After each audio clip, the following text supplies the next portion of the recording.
আসসালামু আলাইকুম, সবাইকে স্বাগতম জানাচ্ছি আজকে ক্লাসে। আমরা বিরতির পর আবার যুক্ত হয়ে গিয়েছি ক্লাসে। সো সবাই একটু দ্রুত করে শেয়ার করে দাও, ঠিক আছে? আমরা যারা যুক্ত হচ্ছে আর কি, আমরা হচ্ছে সময় নিব না বেশি, আমরা হচ্ছে উৎপাদন বিধিটা আলোচনা শুরু করবো এখন, ঠিক আছে? সবাই একটু দ্রুত জয়েন করে ফেলো, সবাই চলে আসো, দ্রুত করে সবাই চলে আসো।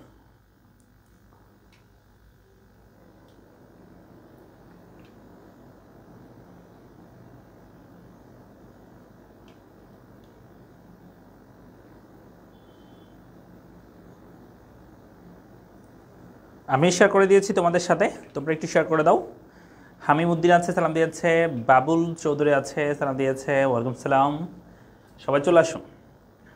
8:30 হয়েছে, 8:50 পর্যন্ত আমাদের বিরতি ছিল।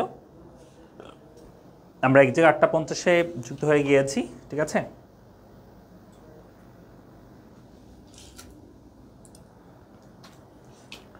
সবাই একটু জয়েন করো সবাই।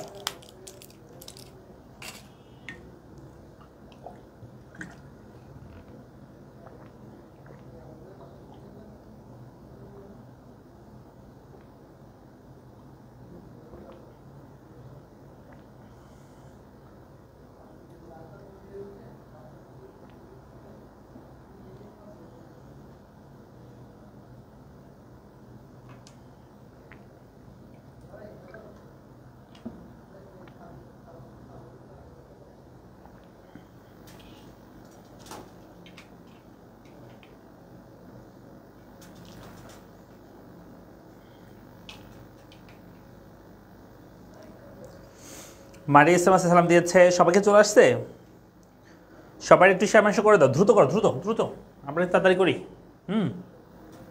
সবাই চলে আসুক, তাড়াতাড়ি করো।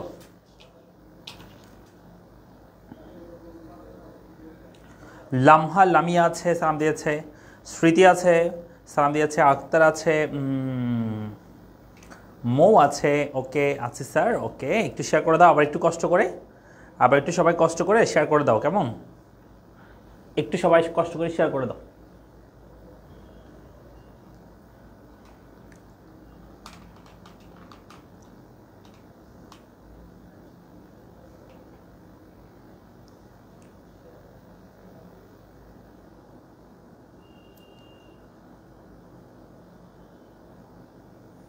ভাই ঠিক চিহ্ন ম্যারাথন ক্লাস নেবেন না? ঠিক চিহ্ন ম্যারাথন ক্লাস মানে কি? আচ্ছা, এমসিকিউ। ও, এমসিকিউ ম্যারাথন ক্লাস নিব পরীক্ষার আগের দিন রাতে। এখানে যা পড়াচ্ছে এগুলো সব এমসিকিউ। এখানে যা পড়াচ্ছি, এখানে কি এমসিকিউর বাইরে থেকে পড়াচ্ছি? না, এগুলো সবই এমসিকিউ আসতে পারে এখন যা পড়াচ্ছে আর কি। আব্দুর রহমান আছে, সালাম দিয়েছে। স্মৃতি আছে, ওকে। নিলয় আছে। একটু সবাই শেয়ার করে দাও, ঠিক আছে?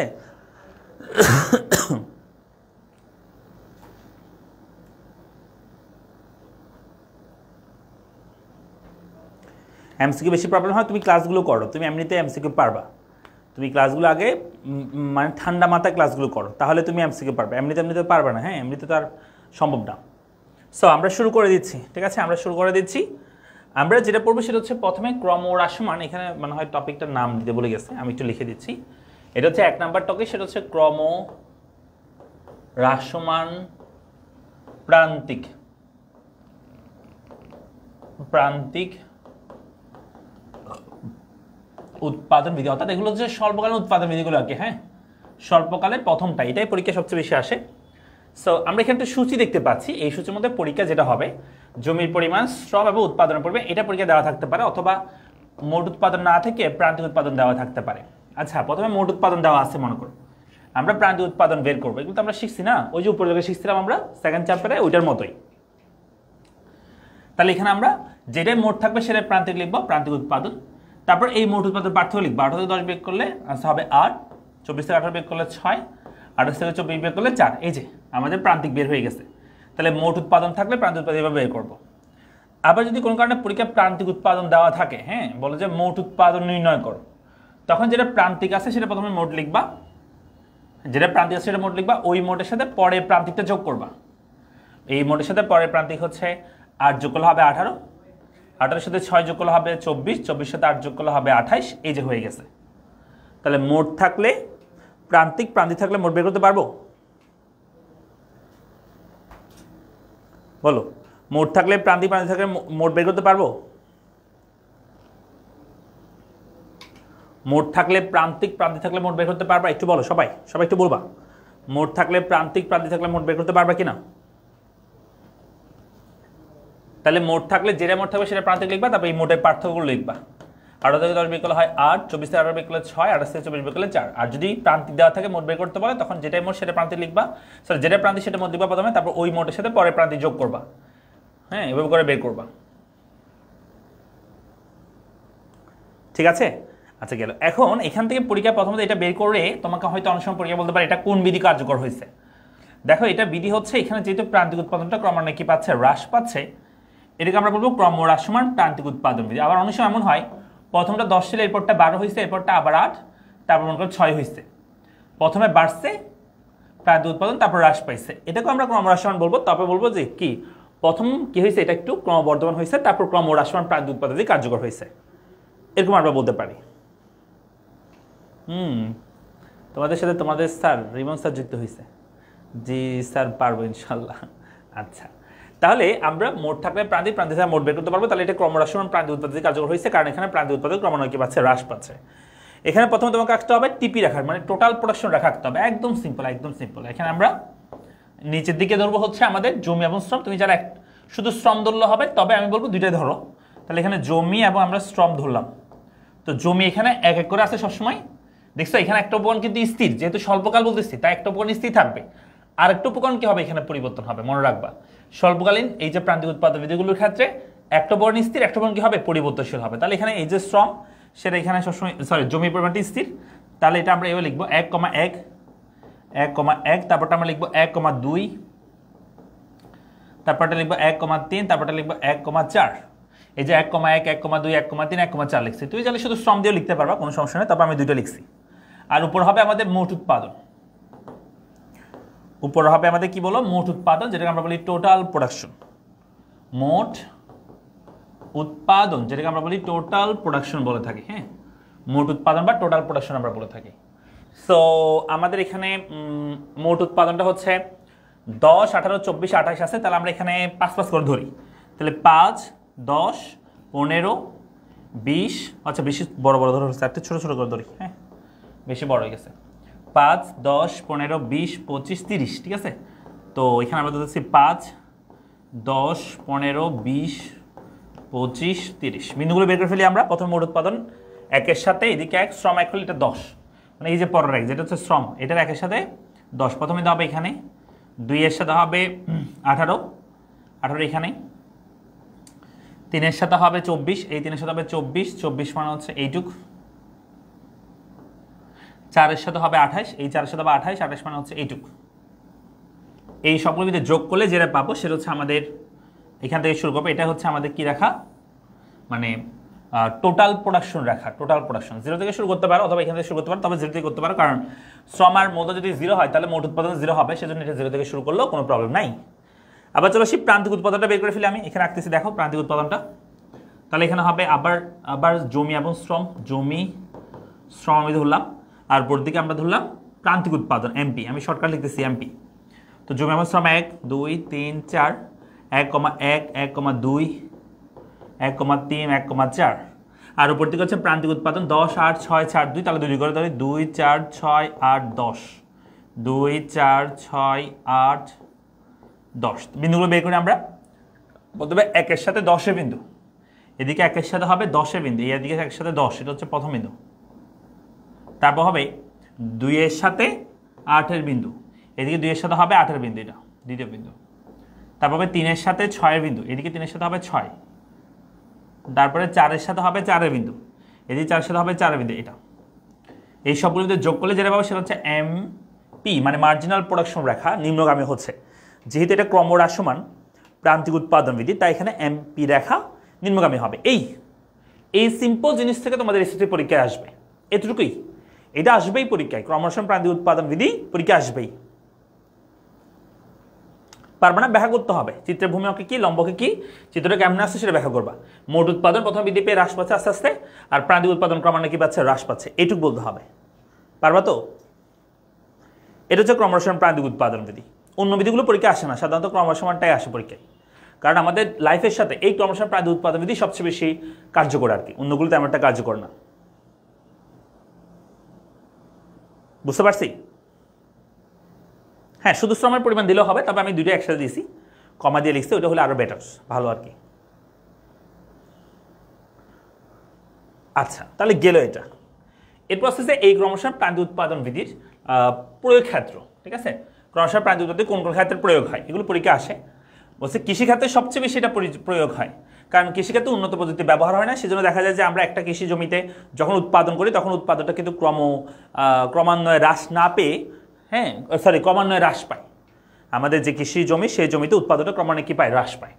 2 নম্বর হচ্ছে শিল্পক্ষেত্রে। শিল্পক্ষেত্রে দেখা যায় যে উৎপাদন, যদিও শিল্পক্ষেত্রের শুরুতে এরকম হয় না, শিল্পক্ষেত্রের শুরুতে যন্ত্রপাতিগুলো একটু নতুন থাকে, সেজন্য একদম শুরুতে শিল্পক্ষেত্রে ক্রমহ্রাসমান হয়, ক্রমবর্ধমান হয় একদম শুরুতে। এরপরে কি ক্রমহ্রাসমান প্রান্তিক উৎপাদন দেখা যায় শিল্পক্ষেত্র। 3 নম্বর খনিজ ক্ষেত্রে। আমরা যখন খনি থেকে কোন একটা, আমরা যখন খনি থেকে কি করি, আমরা যখন খনি থেকে প্রোডাক্ট উত্তোলন করি তখন দেখা যায় যে শুরুর দিকে আমাদের যে পরিমাণ উৎপাদন খরচ হয় বা উপকরণ নিয়ে করি তার তুলনায় বেশি উৎপাদন হয়। যত নিচের দিকে যাব তত আমাদের উৎপাদনের পরিমাণটা কমে আসে, কিন্তু আমাদের আরও বেশি উপকরণ নিয়োগ হয় আর কি। তাহলে ক্রমহ্রাসমান প্রান্তিক উৎপাদন যদি সেক্ষেত্রে প্রযোজ্য হয়। মৎস্য ক্ষেত্র, মাছ চাষের ক্ষেত্র হয়। তারপর বনজ সম্পদের ক্ষেত্র, আমরা বন্য যে গাছপালা বা এই ধরনের ক্ষেত্রে আমরা এটা দেখতে পাই। কথা বোঝা গেছে? এগুলো সবগুলো হচ্ছে ক্রমহ্রাসমান প্রান্তিক উৎপাদন বিধির প্রয়োগ ক্ষেত্র। এরপর আসছে এটা ক্রমহ্রাসমান প্রান্তিক উৎপাদন বিধি ব্যতিক্রমগুলোকে, এটা কোন কোন ক্ষেত্রে ব্যতিক্রম হয়। ক্রমহ্রাসমান প্রান্তিক উৎপাদন বিধি মানে কি? আমাদের প্রান্তিক উৎপাদনটা ক্রমান্বয়ে কি পাবে, যে আমাদের মার্জিনাল প্রোডাকশন সেটা আমাদের উৎপাদন উপকরণ বৃদ্ধির সাথে সাথে প্রান্তিক উৎপাদন কি পাবে, ক্রমান্বয়ে কি পাবে, হ্রাস পাবে। সেটাকে আমরা বলছি মার্জিনাল ক্রমহ্রাসমান প্রান্তিক উৎপাদন বিধি। তবে সেটা সবসময় কার্যকর হয় না। যেমন ধরো উৎপাদনের শুরুর দিকে, একদম উৎপাদনের শুরুর দিকে কিন্তু উপকরণগুলো নতুন থাকে, হ্যাঁ, শিল্পক্ষেত্রে উৎপাদন ক্ষেত্রে, সেজন্য ক্রমহ্রাসমান প্রান্তিক উৎপাদন কার্যকর হয় না। 2 নম্বর চাষ পদ্ধতির পরিবর্তন হলে সেক্ষেত্রে কার্যকর হয় না। যেমন আমি প্রথম বছর চাষ করছি নাঙ্গল দিয়ে, উৎপাদন হয়েছে 10 মণ ধান। পরের বছর আমি চাষ করছি পাওয়ার টিলার দিয়ে, উৎপাদন হয়েছে 20 মণ ধান। হইতে পারে না? হতে পারে, কারণ আমি নাঙ্গল দিয়ে চাষ করলে তো সে পরিমাণ উৎপাদন হবে না, পাওয়ার টিলার দিয়ে বা ট্রাক্টর দিয়ে চাষ করলে তার চেয়ে বেশি উৎপাদন হবে। চাষ পদ্ধতি পরিবর্তন হলে সেক্ষেত্রে এই বিধি কার্যকর হবে না। অন্যান্য উপাদানের, এটা উপাদান হবে, উপাদানের পরিবর্তন। উপাদানের মানে কি? উপাদান মানে হচ্ছে, যেমন আমি মনে করি যে গত বছর আমি বীজ ইউজ করছি যেগুলো আপনার সাধারণ বীজ, সেক্ষেত্রে উৎপাদন হয়েছে 10 মণ, কিন্তু পরের বছর আমি মনে করি হাইব্রিড জাতের কোনো ভালো মানের বীজ দিছি, তাহলে সেক্ষেত্রে উৎপাদন বেশি হতে পারে। বা গত বছর আমি যে ফার্টিলাইজার ইউজ করছি, সার ইউজ করছি, তার তুলনায় এই বছর ভালো মানের সার ইউজ করছি, তাহলে হ্রাস না পেয়ে উৎপাদনটা কি হতে পারে, বৃদ্ধি পেতে পারে। হ্যাঁ, অন্যান্য উপকরণের পরিবর্তন হলে আর কি উৎপাদনের হ্রাস না পেয়ে বৃদ্ধি পেতে পারে। ভাইয়া চতুর্থ অধ্যায়ে একটু সমস্যা আছে, বুঝে দিতে পারবেন? আমি কেমন বুঝে দিব? ক্লাস তো অলরেডি নিয়ে ফেলছি, তুমি ক্লাস আমাদের ইউটিউব চ্যানেলে গেলে পেয়ে যাবা। চতুর্থ অধ্যায়ের উপর ক্লাস নিচ্ছি, আমাদের পেজও আছে। প্রাকৃতিক কারণে, মনে করো যে প্রাকৃতিক, এই বছর হচ্ছে এই জমিতে ভালো বৃষ্টিপাত হয়েছে ওই এলাকাতে, তখন উৎপাদন হয়েছে, ভালো বৃষ্টিপাত হয় না, প্রথম বছর উৎপাদন হয়েছে 10 মণ। পরের বছর ভালো বৃষ্টিপাত হয়েছে, পর্যাপ্ত বৃষ্টিপাত হয়েছে, অনুকূলে ছিল পরিবেশ, তাই উৎপাদন বেশি হয়েছে, তাহলে উৎপাদন হ্রাস না পেয়ে বৃদ্ধিও পেতে পারে আবহাওয়ার কারণে বা প্রকৃতিগত কারণে। জমির আয়তনের পরিবর্তন, মনে করো জমির আয়তন ছিল এইটুক, কোনো কারণে জমির আয়তন বাড়ছে, অনেকগুলো কারণে বাড়তে পারে। যেমন এটার পাশে একটা নদী আছে, ওই নদীতে মনে করো কি হয়েছে, তোমার হচ্ছে চর জমছে এখানে, তাহলে এক্সট্রা যে জমি হয়েছে তার কারণে উৎপাদনটা বৃদ্ধি পেতে পারে। শ্রমের দক্ষতা, আগে মনে করো যে একটা জমি, যে জমিতে আমি চাষ করে দিচ্ছি মিস্টার আবুলকে, হ্যাঁ, সে আবুল উৎপাদন করছে 10 মণ ধান। পরবর্তী বছর একজনকে দিছি, যার নাম হচ্ছে বাবুল, সে অনেক দক্ষ ছিল, সে উৎপাদন করছে 30 মণ ধান। তাহলে আবুলকে যে দিলাম সে কিন্তু উৎপাদন করতে পারে না বেশি, কিন্তু বাবুলকে সে কিন্তু ভালো উৎপাদন করতে পারছে। তাহলে শ্রমের দক্ষতার কারণে উৎপাদন কি হতে পারে, পরিবর্তন হতে পারে।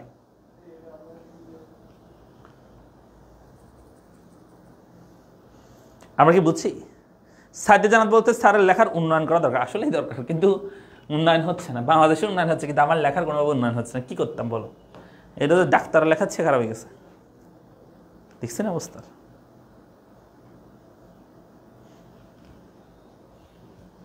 আরেকটা বিষয় হচ্ছে আমি মনোযোগ দিয়ে লিখি না, বুঝছো? এমনি লিখতে পারলে হয়েছে, কোনোরকম তোমরা বুঝাতে পারলে হয়েছে, বুঝতে পারলে হয়েছে, এইটুকু। চলো আসি ক্রমবর্ধমান প্রান্তিক উৎপাদন বিধি। কোনো চেঞ্জ নাই, সূচি সেম থাকবে, শুধু এখানে উৎপাদনগুলো একটু চেঞ্জ। যেমন এখানে যদি প্রান্তিক উৎপাদন বের করো, প্রথমে যেটা মোট সেটা প্রান্তিক লিখবা, তারপরে এই মোটে পরিবর্তন লিখবা। 22 থেকে 10 বিয়োগ করলে হয় 12, 36 থেকে 22 বিয়োগ করলে হয় 14, 52 থেকে 36 বিয়োগ করলে হয় 16। তার মানে এই যে প্রান্তিক উৎপাদন বৃদ্ধি পাচ্ছে, তাই এটাকে আমরা ক্রমবর্ধমান, তাই এটাকে আমরা কি বলি, ক্রমবর্ধমান প্রান্তিক উৎপাদন বিধি বলি। আর চিত্র আঁকবা, টিপি রেখা আঁকবা প্রথমে এখানে এভাবে করে, আর এমপি রেখা আঁকবা। পারবা? আঁকতে পারবা? টিপি আর এমপি আঁকতে পারবা? আমি দেখা দিচ্ছি না।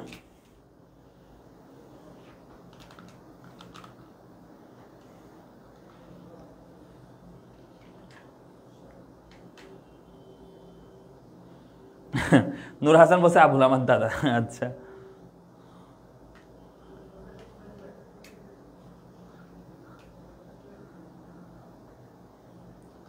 নবম অধ্যায় 2টা ক্লাস দেওয়া আছে, এগুলো কই পাবো? এখানে নেবো, আমরা নিব। নবম অধ্যায় ক্লাস নিব, পরীক্ষার আগের দিন নবম অধ্যায় ক্লাস হবে সকালে 23 তারিখে।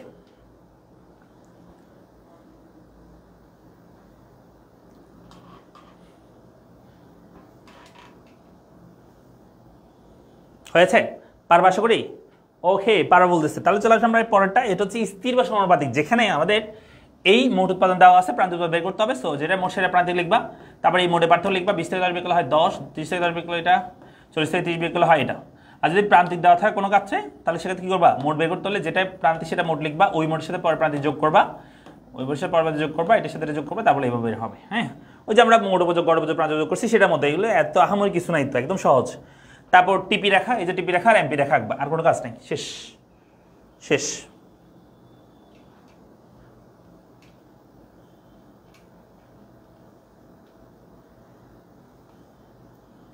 আমার সাথে অ্যাপেক্স বলছে, আপনার ক্লাস দেখে মনে হচ্ছে আমিও পড়াতে পারবো। তুমি তো অ্যাপেক্স জুতা, তুমি কেমনে পড়াবা? জুতা যদি পড়াতে পারতো তাহলে তো অনেক কিছু হয়ে যেত। অ্যাপেক্স, তোমার নাম কি অ্যাপেক্স নাকি এমনি দিছ? ভাইয়া ধীরে পড়া, ধীরে তো পড়াচ্ছে। এগুলো তো প্রথমটাই হচ্ছে মেন, এই যে ক্রমশ প্রান্তিক উপযোগ বিধি, এই ক্রমশ প্রান্তিক উৎপাদন বিধি, এটাই হচ্ছে মেন। এটা তো পড়াই হয়েছে সুন্দর করে, চিত্র একেও দেখাইছে, আর কি বলবো। এই দুটো হচ্ছে পরীক্ষা আসবে না, না আসলে আমি তোমাদেরকে জাস্ট বলে দিচ্ছি, যদি পরীক্ষা বাই চান্স চলে আসে তাহলে কেমনে করবে সেটা লাস্ট। এরপরে আমাদের করতে হবে যেটা, সেটা হচ্ছে আমাদের দীর্ঘকালীন উৎপাদন বিধিগুলো করতে হবে। আর দীর্ঘকালীন উৎপাদন বিধি যদি ভালো করে বুঝতে চাও, তাহলে আমাদেরকে যেটা বুঝতে হবে সেটা হচ্ছে সম উৎপাদন রেখা আমাদের আগে বুঝতে হবে, তারপর আমরা দীর্ঘকালীন বিধিগুলো নিয়ে আলোচনা করবো। হ্যাঁ, সম উৎপাদন রেখা কাকে বলা হয়ে থাকে? আমি প্রথম পত্রে প্রথম চ্যাপ্টারে আমি পড়াইছি। প্রথমত আমি পড়াইছি সম উৎপাদন রেখা বা আইসোকাইন কার্ভ বলতে আমরা আসলে কি বুঝে থাকি। এই যে এই টাইপসের একটা রেখা, হ্যাঁ, এই রেখাটাকে আমরা বলে থাকি সম উৎপাদন রেখা বা আইসোকাইন কার্ভ। এই কার্ভের মধ্যে আমরা যেটা দেখি সেটা হচ্ছে আমরা এই কার্ভের মধ্যে প্রত্যেকটা বিদ্যুৎ উৎপাদন সেম থাকে। হ্যাঁ, যেমন আমি এখানে একটা এক্সাম্পল দিছি। এখানে বলা হচ্ছে যে শ্রম দেওয়া আছে এখানে 1, মূলধন দেওয়া আছে 3, উৎপাদনের পরিমাণ 10, মোট উৎপাদন 10 আর কি। শ্রম আমরা একটা বাড়াইছি, শ্রম একটা বাড়ছে, মূলধন একটা কমে গিয়েছে, উৎপাদন আগের জায়গায় আছে। শ্রম আরেকটা বাড়াইছি, মূলধন একটা হ্রাস করছে, উৎপাদন আগের জায়গায় আছে। এটার মধ্যে আমি যদি বলি একটা চিত্র আঁকি, চলো তো চিত্রটা কেমন হয় একটু দেখো তো। চিত্রটা যদি আমরা আঁকি তাহলে চিত্রটা হবে এরকম। কীরকম? আমরা এখানে দুইটা অক্ষর নিচ্ছি। একটা হচ্ছে ভূমি অক্ষ, ভূমি অক্ষে আমাদের একটা নিচ্ছে আমরা শ্রম, মনে করো শ্রম, এটা আমরা ভূমি অক্ষে ধরলাম। আর লম্বকে আমরা মূলধন ধরলাম, মূলধন, এটাকে আমরা বলতেছি ক্যাপিটাল। ওকে, তো শ্রম আছে 1 2 3, মূলধন আছে 1 2 3। সো আমরা এখানে ধরতেছি 1 2 3, 1 2 3। এখানে আমরা 1 2 3 ধরতেছি, 1 2 3। আমরা বিন্দুগুলো বের করি। শ্রম 1 হলে মূলধন 3, শ্রম 1 হলে মূলধন 3 প্রথমে তো হবে এখানে। শ্রম 2 হলে মূলধন 2, শ্রম 2 হলে মূলধন 2, দ্বিতীয় বিন্দু হবে এখানে। শ্রম 3 হলে মূলধন 1, শ্রম 3 হলে মূলধন 1, তৃতীয় বিন্দু হবে এখানে। এই তিনটা বিন্দু আমরা যোগ করে দিই, এই তিনটা বিন্দু যদি যোগ করে দিই তাহলে এই তিনটা বিন্দু আমরা আসলে যোগ দুইটা ওয়েতে করতে পারি। এক নম্বর ওয়ে হচ্ছে আমরা চাইলে এখানে একটা স্ট্রেট লাইন আঁকতে পারি, একটা স্ট্রেট লাইন করতে পারি, স্ট্রেট লাইন। হ্যাঁ, অথবা আমরা চাইলে এখানে একটা এরকম কার্ভ আঁকতে পারি, এরকম একটা কার্ভ হইতে পারে, এটাও আমরা করতে পারি। এখন প্রশ্ন স্যার কেমনে করবো সে জিনিসটা ডিপেন্ড করে, কিভাবে করবো সেটা ডিপেন্ড করতেছে এসব জানো। আমি যদি বলি রেখাটা যদি একটা স্ট্রেট লাইন করতাম, তাহলে কি বুঝাইতো আমি তোমাদেরকে দেখাই। এই রেখাটা যদি স্ট্রেট লাইন হয় তাহলে যেটা নির্দেশ করবে, আমি যদি বলি এই রেখাটার এই পয়েন্টটাতে, এটা মনে করি এ বিন্দু, এই পয়েন্টটাতে মানে সংমিশ্রণটা কেমন, এই পয়েন্টটাতে আমাদের লেবার ক্যাপিটাল, এই পয়েন্টটাতে আমাদের ক্যাপিটাল হচ্ছে 3, এই পয়েন্টটাতে মানে এ পয়েন্টটাতে আমাদের ক্যাপিটাল হচ্ছে 3 আর শ্রম হচ্ছে 1, লেবার 1। বুঝা গেছে? যদি বলি বি পয়েন্টে, তখন আমাদের বি পয়েন্ট যদি বলি তাহলে সেক্ষেত্রে আমাদের মূলধন 2, এটাকে পুজিয়ে লিখতে পারো, মূলধন 2 এবং হচ্ছে শ্রম 2, মূলধন 2 শ্রম 2। আমি যদি বলি এখন এই পয়েন্টটা, এই যে এখানটা পয়েন্ট দিলাম আমি, এটা মনে করো সি পয়েন্ট। আমি যদি বলি এই সি পয়েন্টে, এই যে সি পয়েন্ট যেটা লিখছি, সেই সি পয়েন্টে ক্যাপিটাল কত এবং লেবার কত, আমাকে আনসার করো তো। সি পয়েন্টে এই যে ক্যাপিটাল, এই ক্যাপিটালটা যদি এখানে মান নাই, আমি একটা মান যদি ধরি, মনে করি এটা 3-এর পরে, হয়তো এটা 4 আমি বলতে পারি, 3-এর পরে 4, কিন্তু এই শ্রমটা কিন্তু এক্সপ্রেসিভ বোঝা যাচ্ছে। শ্রমটা যেহেতু এই বরাবর নিচের দিকে আসবো আমরা, তাহলে শ্রমটা হচ্ছে তখন 0। তার মানে ক্যাপিটাল, সাপোজ ক্যাপিটাল 4, কিন্তু শ্রম যেটা আছে এই শ্রমটা কিন্তু 0। তার মানে আমাদের এই সি বিন্দু রেখা যদি স্ট্রেট লাইন হয়, সেটা অবশ্যই লম্বকে স্পর্শ করবে, আর লম্বকে যেখানে স্পর্শ করবে সেখানে আমাদের মূলধন হয়তো যে কোনো সংখ্যা হতে পারে, কিন্তু শ্রম আমাদের 0। অথবা রেখাটা যদি ভূমিকে স্পর্শ করে, সেখানে আমাদের শ্রম যে কোনো সংখ্যা হতে পারে, শ্রম হতে পারে সেখানে 4, কিন্তু এই মূলধনটা তখন কত? 0, তাই না? কিন্তু বাস্তবিক পক্ষে কি কোনো একটা দেশে, কোনো একটা মানে প্রতিষ্ঠানে এই যে শ্রমটা, এটা কি কখনো 0 হইতে পারে? অথবা এই যে মূলধনটা, এটা কি কখনো 0 হইতে পারে? আনসার হচ্ছে না। কারণ আমরা যে 4টা উৎপাদন উপকরণ বলছি, ভূমি, শ্রম, মূলধন, সংগঠন, এই 4টা তোমাকে অবশ্যই দিতে হবে উৎপাদন করার জন্য। তুমি কোনোটাই 0 করতে পারবে না। তুমি কোনোটা তুমি একটা তুমি কি করতে পারবে না, একটা তুমি মিসিং বা একটা তুমি ছাড়া উৎপাদন করতে পারবে না। সেজন্য হয়তো আমি কমাইতে পারবো, হয়তো আমি একটা একদম কমাই ফেলতে পারবো, শ্রম আরও কমাইতে পারবো, মূলধন বাড়াতে পারবো, কিন্তু বা মূলধন একদম কমাইতে পারবো, কিন্তু একদম 0 করতে পারবো না, আলটিমেট 0 করা যাবে না। সেজন্য এই রেখাটা যেটা হবে, এই যে আমরা যে রেখাটা আঁকছি, সেই রেখাটা অবশ্যই একটা কার্ভ হবে, এরকম একটা কার্ভ হবে। এটা কি হবে বলো তো? কার্ভ হবে। তাহলে আমরা যদি রেখাটা আঁকি, আইসোকন কার্ভটা যদি আঁকি, তাহলে আইসোকন কার্ভটা এরকম হবে।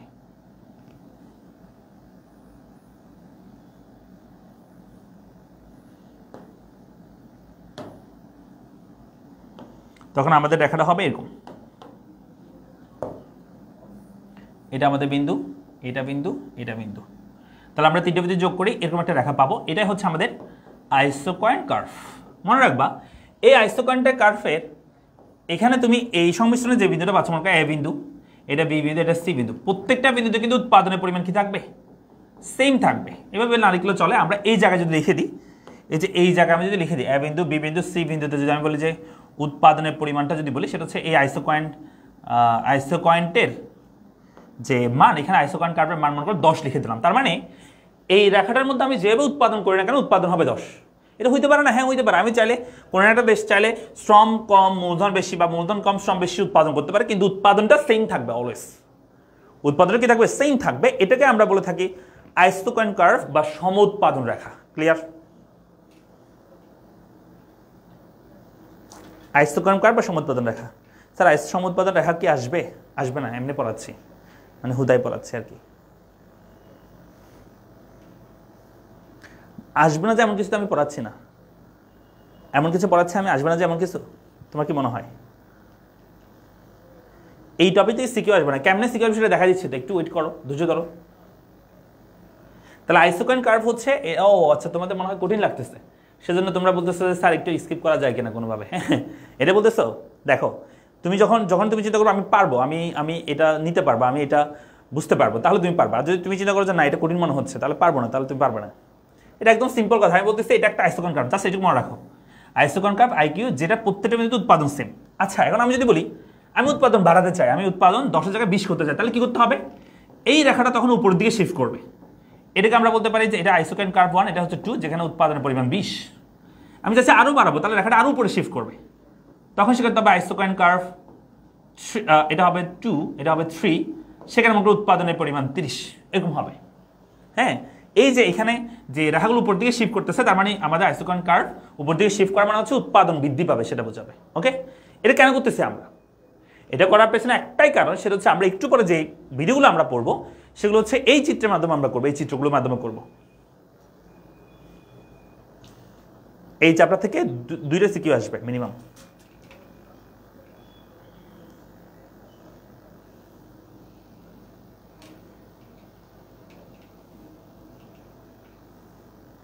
সব চ্যাপ্টার পিডিএফ তো দিচ্ছি, হ্যাঁ, গ্রুপের মধ্যে, হোয়াটসঅ্যাপ গ্রুপের মধ্যে দিচ্ছি।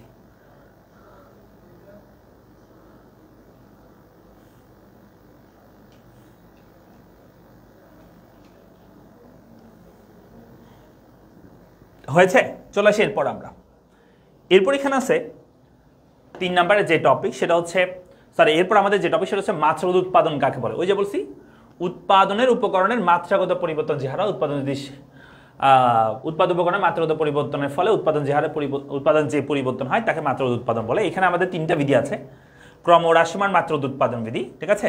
তারপর হচ্ছে ক্রমবর্ধমান মাত্রা উৎপাদন বিধি, স্থির বা সমানুপাতিক মাত্রা উৎপাদন বিধি। হ্যাঁ, তিনটা বিধি এখানে আমাদের রয়েছে। এখানে চিত্রগুলো আলাদা আলাদা করে দিচ্ছে, যাই হোক আমি এখানে দেখা দিচ্ছি। তাহলে এখানে আমরা বলছি যে তিনটা বিধি এখানে আমাদের আছে। একটা হচ্ছে ক্রমহ্রাসমান মাত্রাগত, এগুলোকে মাত্রাগত কেন বলা হয়? কারণ উৎপাদনের সকল উপকরণ চেঞ্জ হয়। এই যে আমি একটা সূচি করতেছি, এই যে পরে আছে সূচিটা, আমি এখানে দেখাচ্ছি। এই যে আমি এখানে একটা সূচি করতেছি, দেখো এই সূচির মধ্যে এটাকে বলা হয় ক্রমহ্রাসমান মাত্রাগত উৎপাদন বিধি। ক্রমহ্রাসমান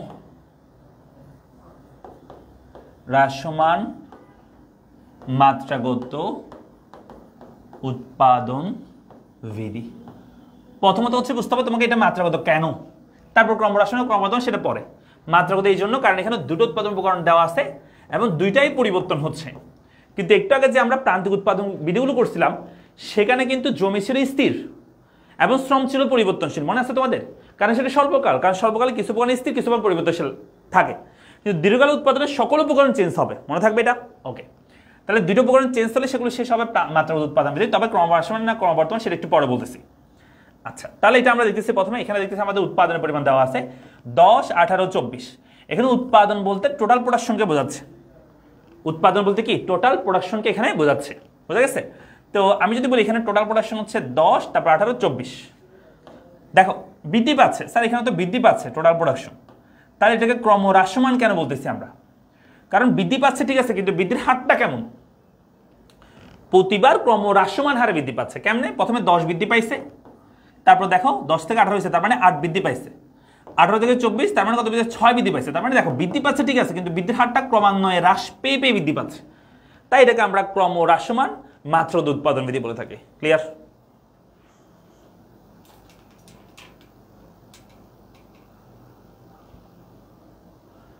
তাই আমরা ক্রমহ্রাসমান মাত্রাগত উৎপাদন বিধি বলে থাকি। লেখা বোঝা যায় না, কোন লেখা বোঝা যায় না রে বাবা?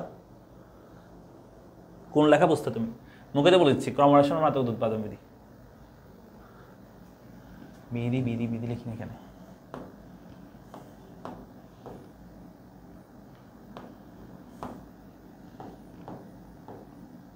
কথা বলছি? তাহলে এটাকে কেন ক্রমহ্রাসমান বলতেছি? কারণ এখানে মোট উৎপাদন বাড়তেছে ঠিক আছে, কিন্তু ক্রমহ্রাসমান হারে বৃদ্ধি। এটা তোমরা ডিফারেন্স বুঝতে পারবে। আমি তোমাদেরকে ওটা লিখে দিই। ক্রমবর্ধমানের সূচিটা যদি করে দিই, ক্রমবর্ধমান সূচিটা হচ্ছে এরকম। আমি যদি এখানে বলি, আনতে শুরু করে দিই। আমি যদি এখানে বলি যে তোমাদের, হ্যাঁ দেখো সবাই এখানে আমি স্ট্রং, হ্যাঁ স্ট্রং শর্টকাট লিখতেছি, স্ট্রং এবং হচ্ছে কি মূলধন লিখলাম, এখানে উৎপাদন পরিমাণ লিখলাম। ভালো করে খেয়াল করবা। এখানে সেম, এখানে আমরা 1, 2, 3 ধরলাম, এখানে 1, 2, 3 ধরলাম।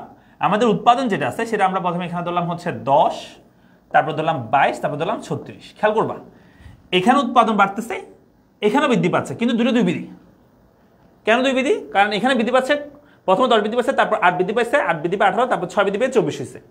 আর এখানে ক্ষেত্রে প্রথমে 10 বৃদ্ধি পাইছে, তারপর 12 বৃদ্ধি পেয়ে 22 হয়েছে, তারপরে 14 বৃদ্ধি পেয়ে 36 হয়েছে। খেয়াল করছো? প্রথমে 10 বৃদ্ধি, তারপর 12 বৃদ্ধি পেয়ে, তারপর 14 বৃদ্ধি পাইছে। তাই এটাকে আমরা বলবো ক্রমবর্ধমান। কি বলবো? ক্রমবর্ধমান আমরা বলবো। আবার পরটা যদি বলি, এরপরটা যদি আমি লিখে দিই একসাথে, লেবার ক্যাপিটাল কোয়ান্টিটি, তাহলে কেমন হবে? এটাও সেম। দেখো খেয়াল করো সবাই, এখানে 1, 2, 3 ধরলাম, 1, 2, 3 ধরলাম, এখানে 10, 20, 30 আমরা ধরছি। তো খেয়াল করো, এটাও বৃদ্ধি পাচ্ছে মোট উৎপাদন, এটাও বৃদ্ধি পাচ্ছে মোট উৎপাদন, এটাও বৃদ্ধি পাচ্ছে মোট উৎপাদন। তো এটা বৃদ্ধি পেলে দেখে কি ক্রমবর্ধমান লিখে দিবা? 1000 বার, কোটি বার, লক্ষ বার বললেও, চিল্লাই বললেও আমি এই ক্লাসের মধ্যে তবুও পরীক্ষা হলে গিয়ে সিম্বল করে আসে যে এটা বৃদ্ধি পাচ্ছে দেখেই ক্রমবর্ধমান লিখে চলে আসে। এটা বৃদ্ধি পাচ্ছে দেখেই ক্রমবর্ধমান লেখা আসে, এটা বৃদ্ধি পাচ্ছে দেখে ক্রমবর্ধমান লেখা আসে। ভাই আর কয়বার বলবো? এমনি কেমনে ভুল করে মানুষে? দেখো আমি বলতেছি আবার, এটা বৃদ্ধি পাচ্ছে ঠিক আছে, এটাও বৃদ্ধি পাচ্ছে, এটাও বৃদ্ধি পাচ্ছে, কিন্তু বৃদ্ধির হারটা খেয়াল করো। প্রথমে এটা 10 বৃদ্ধি, তারপর 8 বৃদ্ধি, তারপর 6 বৃদ্ধি। এখানে মধ্যে প্রথমে 10 বৃদ্ধি, তারপর 12 বৃদ্ধি পাইছে, তারপর 14 বৃদ্ধি পাইছে। এখানে মধ্যে প্রথমে 10 বৃদ্ধি, এরপর আবার 10 বৃদ্ধি, তারপর আবার 10 বৃদ্ধি। তার মানে এটা স্থির বা সমানুপাতিক মাত্রাগত উৎপাদন বিধি হবে। ক্লিয়ার? আমরা কি বুঝছি? চিত্র যদি বলি, এই চিত্রের মধ্যে এখানে লিখছে আইসোকয়েন 0, এটা 1, এটা 2 লিখছে, জাস্ট এই সংখ্যা লিখে দিয়েছে, 10, 18, 24 লিখে দিয়েছে। পরীক্ষা কিন্তু এই চিত্র দিয়ে তোমাকে বলতে পারে এটা কোন বিধি। মনে রাখবে, এরকম যদি চাপ দেখো, এরকম যদি আইসোকয়েন কার্ভ দেখো, তার মানে সেটা অবশ্যই মাত্রাগত উৎপাদন বিধি। কিন্তু ক্রমবর্ধমান না ক্রমবর্ধমান সেটা দেখবে এই সংখ্যা দেখে। প্রথমে 10, 18, 24, তো বৃদ্ধি পাচ্ছে দেখেই ক্রমবর্ধমান লিখে দিবা না, বৃদ্ধি পাচ্ছে দেখে তুমি দেখবে কি হারে বৃদ্ধি পাচ্ছে। প্রথমে 10 বৃদ্ধি পাচ্ছে, তারপর 8 বৃদ্ধি পাচ্ছে, তারপর 6 বৃদ্ধি পাচ্ছে, তার মানে এটা ক্রমহ্রাসমান হবে। তাহলে এটা কেমন হবে? এটাও সেম, জাস্ট এবার এটা একটা নিরপেক্ষ রেখা আঁকবা 45 ডিগ্রি অ্যাঙ্গেলে করে, তারপরে এবার করে 3টা চাঁদ আঁকবা, আর কিছুই না। একে আইসোকরণ কার্ভ 1, আইসোকরণ কার্ভ 2, আইসোকরণ কার্ভ 3। তো মানগুলো যদি বলি আমি, মানগুলো হচ্ছে প্রথমে এখানে 10, হ্যাঁ এটা হবে 10, তারপর 22, 36। এই যে বৃদ্ধি পাচ্ছে দেখে আমরা প্রথমে লিখে দেবো না, দেখবো যে কি হার বৃদ্ধি পাচ্ছে। প্রথমে 10 বৃদ্ধি, তারপর 12 বৃদ্ধি, তারপর হচ্ছে 16 বৃদ্ধি, 14 বৃদ্ধি পাইছে। এটার ক্ষেত্রে সেম, IQ1, IQ2, IQ3। মানগুলো যদি বলি এখানে হবে 10, 20, 30, 10, 20, এটা হবে 30। ঠিক আছে? এত কঠিন লাগতেছে এগুলো? এগুলো তো একদম সহজ।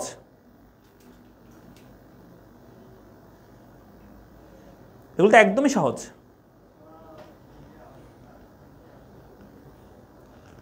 মাত্রাগত হবে কেমনে বুঝবো? প্রথমত যদি সূচি থাকে, সূচির মধ্যে তুমি বুঝতেছো যে দুইটা উপকরণ যদি দুইটাই চেঞ্জ হয়, তখন সেটাকে আমরা বলি মাত্রাগত উৎপাদ। আর যদি একটা স্থির থাকে, যেমন ওই যে একটু আগে আমরা ক্রমহ্রাসমান করছি প্রান্তিক উৎপাদ বিধি, সেখানে আমাদের জমি ছিল স্থির, শ্রম ছিল পরিবর্তনশীল। যদি একটা উপকরণ স্থির, একটা উপকরণ পরিবর্তনশীল হয়, সেটা হচ্ছে স্বল্পকাল বোঝায়। এটা আবার কয়বার বলবো? আমরা পড়ছি না, উৎপাদন অপেক্ষা পড়ছি না, স্বল্পকালে একটা উপকরণ স্থির, একটা উপকরণ পরিবর্তনশীল থাকে, আর দীর্ঘকালে দুইটাই চেঞ্জ হয়। তো এটা দীর্ঘকালগুলো হচ্ছে মাত্রাগত উৎপাদন বিধি, যেখানে দুইটা উপকরণ চেঞ্জ হবে। আর স্বল্পকালের ক্ষেত্রে একটাই স্থির থাকবে, একটা উপকরণ স্থির, একটা উপকরণ পরিবর্তনশীল হবে। তাহলে সেটা দেখে তুমি বুঝবা মাত্রাগত নাকি প্রান্তিক। হ্যাঁ, আর ক্রমহ্রাসমান না ক্রমবর্ধমান সেটা ডিপেন্ড করবে এখানে সংখ্যার উপর। ঠিক আছে? আর এই চিত্রগুলো থাকলে এগুলো সবগুলো মাত্রাগত উৎপাদন বিধি, এটা তো বলতেছি। ইয়ার ক্ষেত্রে তো এরকম চিত্র নাই। আমরা একটু আগে যে করছি ক্রমহ্রাসমান প্রান্তিক উৎপাদন বিধি, তার মধ্যে কি এই চিত্র ছিল? এই যে ক্রমহ্রাসমান প্রান্তিক উৎপাদন বিধি করছি, এই যে এখানে কি ওরকম চাঁদের মতো কোনো চিত্র ছিল? এখানে তো আমরা এটা এমপি, এটা হচ্ছে টিপি, দুইটা আঁকছি। বুঝা গেছে?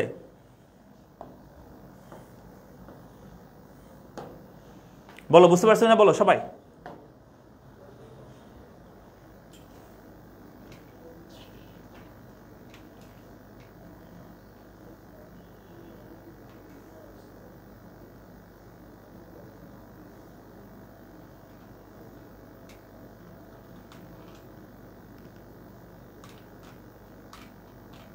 আবার কুইকলি পুরোটা বোঝান, কোনটা বোঝাতাম, কোন জায়গায় তুমি স্পেসিফিক বোঝানো সেটা বলো।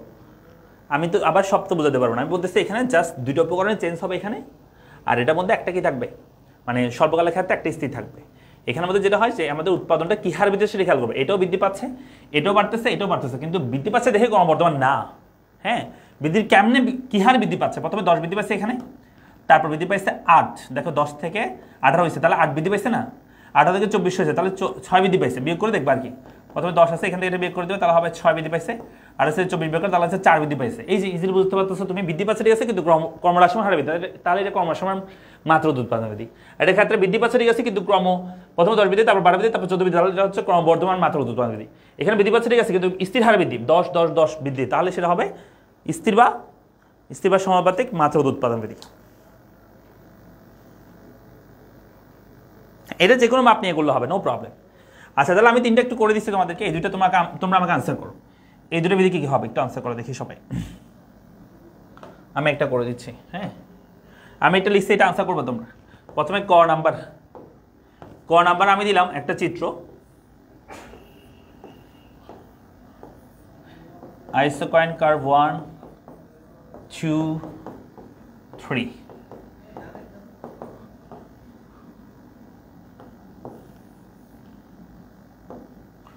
2 নম্বর একটা চিত্র রাখছি,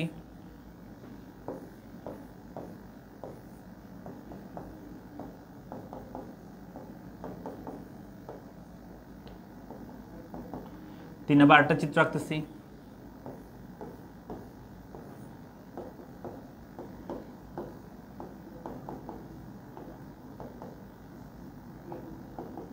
তাহলে আমরা বিন্দুটা যদি বের করি সেটা হবে এখানে আমি দিলাম হচ্ছে প্রথমে আচ্ছা 50 100 150, এটা দিলাম হচ্ছে 50 70 90 না 50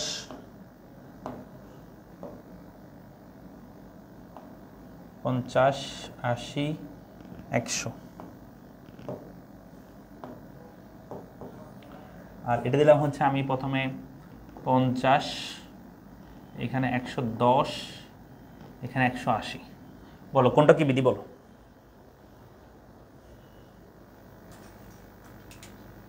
কোনটা কোন বিধি বলো।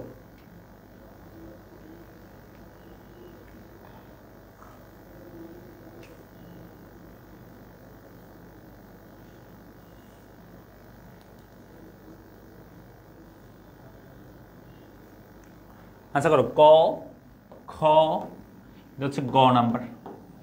একবার আনসার করে ফেলো পারলে। এই আমি আবার বলতেছি, যার শুধু সমানুপাতিক লিখবা না, অথবা যার শুধু ক্রমহ্রাসমান লিখবা না, শুধু স্থির লিখবা না, কারণ এই জায়গায় তোমরা পরীক্ষা ভুল করে আসো। শেষে কি আছে সেটা দেখবা, মাত্রাগত নাকি প্রান্তিক উৎপত্তি সেটাও দেখবা। ঠিক আছে, আমরা অবশ্য যেটা করি যে হ্যাঁ এটা তো বৃদ্ধি পাচ্ছে, ঠিক আছে, কিন্তু ক্রমান্বয়ে হ্রাস পেয়ে বৃদ্ধি পাচ্ছে, তার মানে ক্রমহ্রাসমান হবে মনে হয়। ক্রমহ্রাসমান যেটা অপশন আছে সেটা দেখে আনসার করে দাও, কিন্তু শেষে যে প্রান্তিক উৎপাদন বিধি আছে সেটা খেয়াল করো না। ক্রমহ্রাসমান একটা প্রান্তিক আছে, একটা মাত্রাগত আছে, তো এখানে আমাদের আনসার হবে মাত্রাগতটা, প্রান্তিকটা কিন্তু না। তো সেটা ভুল করে ফেলো তোমরা। এটা এই যে আমি কথা বলতেছি না তোমাদেরকে, এই যে ভুল করে ফেলো সেটা কিন্তু পরীক্ষা ভুল করে আসবা। বিশ্বাস না হয় পরীক্ষা হলে মিলে দেখিও, পরীক্ষা হল থেকে বের হয়ে দেখবা যে এই যে আমি কথাটা বলছি তাড়াহুড়ো করে করতে গিয়ে ক্রমহ্রাসমান দেখে চলে আসছো, কিন্তু মাত্রাগত না লিখে প্রান্তিক লিখে চলে আসছো। মনে করছো পরীক্ষা হলের থেকে বের হওয়ার সময় আমি তো সব পারছি, আমার সব হবে সব হবে, বাসায় এসে মিলে দেখতেছো কিরে এটা তো আমি ভুল করে ফেলছি, এটা তো প্রান্তিক হবে না, এটা তো মাত্রাগত হবে। ঠিক আছে, একটু করে মানে অসতর্কতার কারণে তোমার একটা নাম্বার চলে যাবে। স্যার আমি সব লিখছি স্যার, সব লিখছি স্যার পরীক্ষায়, কিন্তু স্যার আমার নাম্বার আসে না। ঠিক আছে, নাম্বার আসে না, এরকম হয়ে যাবে। সব পারি স্যার, নাম্বার আসে না, নাম্বার পাই না।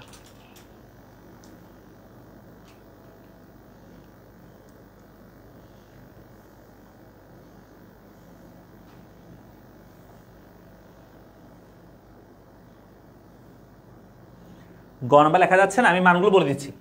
গ নাম্বার হচ্ছে প্রথমে আছে 50, এরপরটা আছে 110, এরপরটা আছে 180। হ্যাঁ মানগুলো বলে দিচ্ছি, এটা 50, 110, 180 আছে, মানগুলো লিখে দিচ্ছি পরেরটা।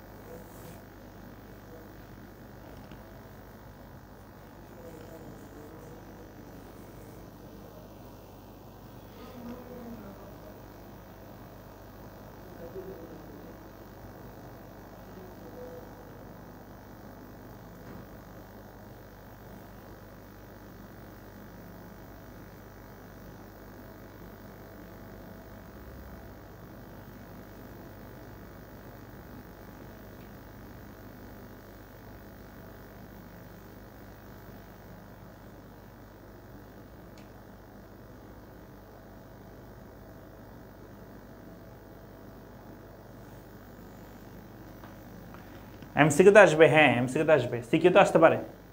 তাহলে শোনো আমি বলে দিচ্ছি, এটা হচ্ছে 50, 100, 150, তার মানে এটা 50 করে বৃদ্ধি পাইছে, সেটা কোনো স্থির, হ্যাঁ স্থির মাত্রাগত উৎপাদন বিধি, সরি স্থির, হ্যাঁ স্থির মাত্রাগত উৎপাদন বিধি। আর এটা হচ্ছে 50, 80, 100, তার মানে প্রথমে 50, তারপর 30, তারপর বৃদ্ধি পাইছে, তার মানে এটা ক্রমহ্রাসমান, ক্রমহ্রাসমান হবে এটা। আর লাস্টটা হচ্ছে এটা প্রথমে 50, তারপর 110, তারপর 180, তার মানে প্রথমে 50 বৃদ্ধি, তারপরে 60 বৃদ্ধি, তারপর হচ্ছে কত বৃদ্ধি পাইছে, 70 বৃদ্ধি পাইছে, তার মানে এটা হবে ক্রমবর্ধমান, ক্রমবর্ধমান মাত্রাগত উৎপাদন বিধি। মনে থাকবে? পারবো?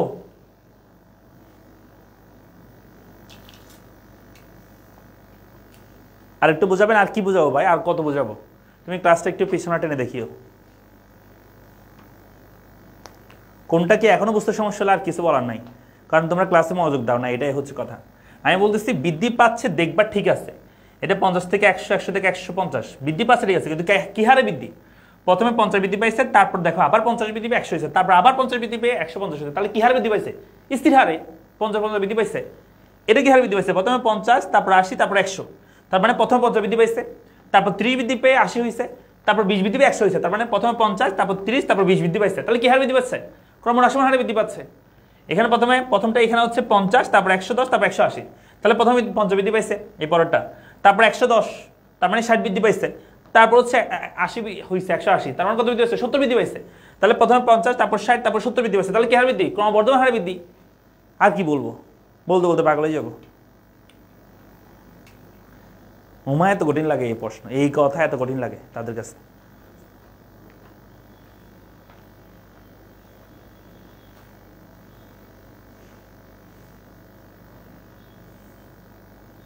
হয়েছে, বুঝছো?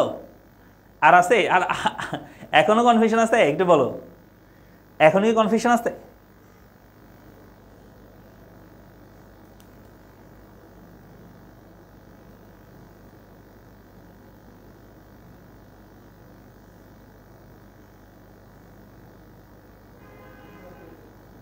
বুঝছি তো।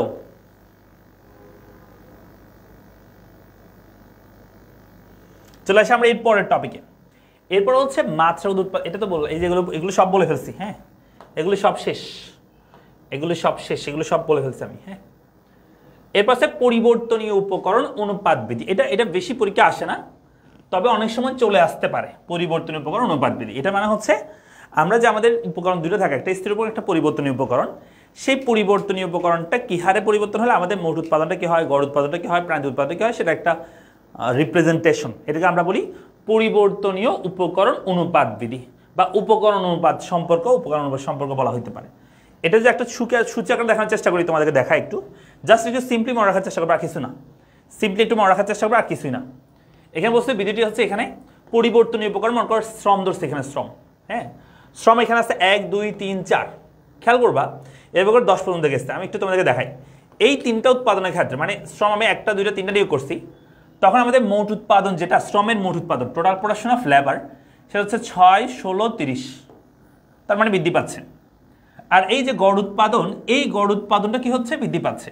আর এই যে প্রান্তিক উৎপাদন, সেটা প্রথমে বৃদ্ধি পাইছে, এই 3 নাম্বার এককে এসে সেটা আবার মানে সরি বৃদ্ধি পাইছে 10 6 14 বৃদ্ধি পাইছে।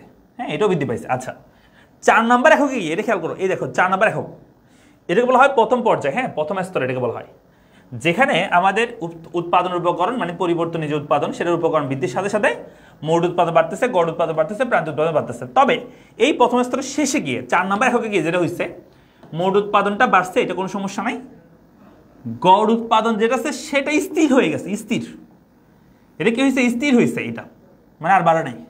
কিন্তু এই প্রান্তিক উৎপাদনটা তখন হ্রাস পাওয়া শুরু করছে, হ্রাস পাইছে একটু করে, 14 থেকে 10 হয়ে গেছে। তারপরে দ্বিতীয় স্তরে আসো, দ্বিতীয় স্তরে 5 6 7, এটার ক্ষেত্রে এই মোট উৎপাদনটা আরো বাড়তেছে। এই গড় উৎপাদনটা স্থির হওয়ার পর এখানে হ্রাস পাওয়া শুরু করছে, আর এই প্রান্তিক উৎপাদনটা এখান থেকে হ্রাস পাওয়া শুরু করছিল, এখান থেকে হ্রাস পাওয়া শুরু করছিল। হ্যাঁ, তারপরে গিয়ে 7 নাম্বার, এটা গুরুত্বপূর্ণ, সবচেয়ে গুরুত্বপূর্ণ। এটা যেখানে মোট উৎপাদনটা সর্বোচ্চ হয়েছে, তখন এই যে অ্যাভারেজ প্রোডাকশন, এটা তো আগে থেকে হ্রাস পাওয়া শুরু করছে, আরো একটু হ্রাস পাইছে, আরো হ্রাস পাইছে। তবে এই প্রান্তিক উৎপাদনটা জিরোতে নেমে আসছে, জিরো, আলটিমেট জিরো হয়ে গেছে। আবার দেখো এরপর আরো উৎপাদন করতে, আমরা আরো উপকরণ ব্যবহার করতেছি 8 9 10, তখন আমাদের এই মোট উৎপাদনটা হ্রাস পাওয়া শুরু করছে। এতক্ষণ পর্যন্ত কিন্তু বৃদ্ধি পাইছিল, এখন এসে হ্রাস পাইছে। যখন এটা হ্রাস পাওয়া শুরু করছে, প্রান্তিক উৎপাদনটা ঋণাত্মক হয়ে গেছে, আর মোট উৎপাদন, গড় উৎপাদনটা আগে থেকে কি হচ্ছে, এখান থেকে কমা শুরু করছিল, সেটা আস্তে আস্তে আস্তে আস্তে কমতেছে। তাহলে এই জিনিসটা কার সাথে মিলাচ্ছে জানো? ওই যে আমরা বলছিলাম ক্রমহ্রাসমান প্রান্তিক উপযোগ বিধি পড়াইছিলাম দ্বিতীয় অধ্যায়, যেখানে মোট উৎপাদন সর্বোচ্চ হলে, মোট উপযোগ সর্বোচ্চ হলে প্রান্তিক উপযোগ শূন্য হয়, মোট উপযোগ হ্রাস পেলে প্রান্তিক উপযোগ ঋণাত্মক হয়। মনে আছে? মনে আছে তোমাদের সে কথা? একটু বলো। আমরা কি বলছি যে ক্রমহ্রাসমান প্রান্তিক উপযোগ বিধির মধ্যে আমরা বলছিলাম মোট উপযোগ সর্বোচ্চ হলে প্রান্তিক উপযোগ শূন্য হয়, মোট উপযোগ হ্রাস পেলে প্রান্তিক উপযোগ ঋণাত্মক হয়। সেটা মনে আছে? ওই কথাটা মনে আছে?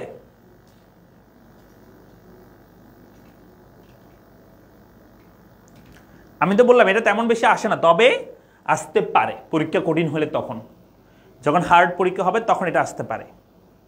ওইটার মতো এটা মনে রাখবা। আমি যদি এটাকে একটা চিত্র আঁকানোর চেষ্টা করি, মানে চিত্র আকারে দেখানোর চেষ্টা করি, এখানে চিত্রটা এখানে আছে, চিত্র হচ্ছে এমন, আমি তোমাদের একটু দেখাই, এখানে আঁকতে পারলে সবচেয়ে বেস্ট হইতো। আচ্ছা, আমি আঁকতে পারবো আশা করি। সো ওই দাঁড়া, এগুলো একটু মুছে দিই আগে। দেখো দেখো দেখো,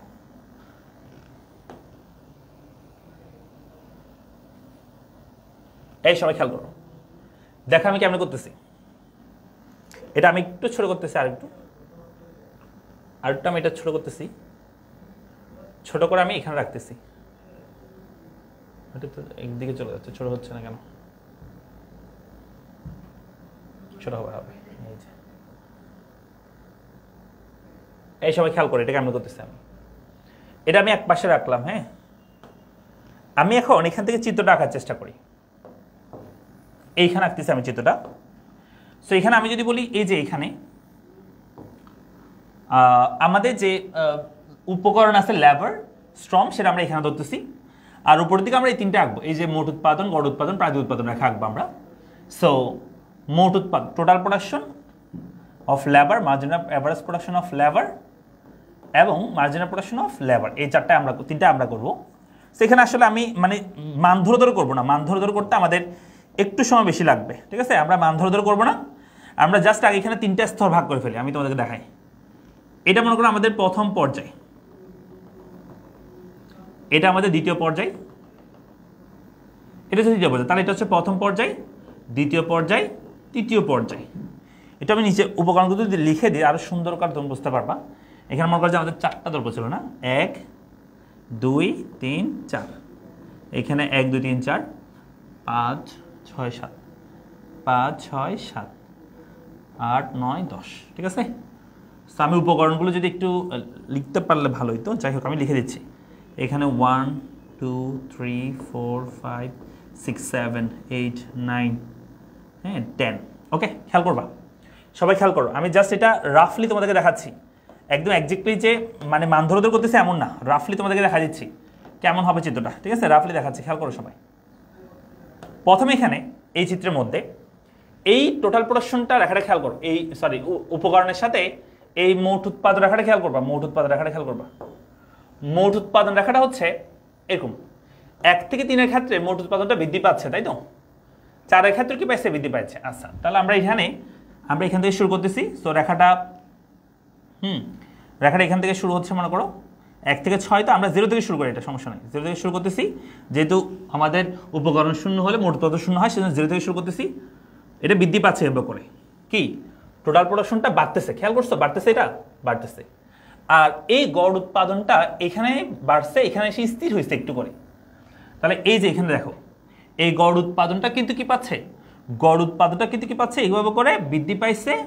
3 নম্বর হয়ে গিয়ে 3 থেকে 4-এর মধ্যে কি একটু স্থির হয়েছে, মানে কি হয় না যে আর বাড়ে না, স্থির হয়েছে। আচ্ছা, আর প্রান্তিক উৎপাদনটা খেয়াল করো, কি হয়েছে? একটু বাড়ছে, তারপর আবার হ্রাস পাইছে একটু করে।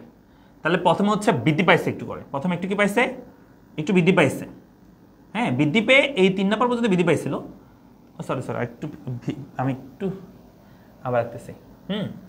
দেখো, এই যে প্রান্তিক উৎপাদন রেখাটা প্রথমে বৃদ্ধি পাইছে। আচ্ছা, অন্য পেন নেই, আমি সেম পেন দিয়ে আঁকলে তোমরা ধরতে পারবে না কোনটা কি রেখা। ওকে, দেখো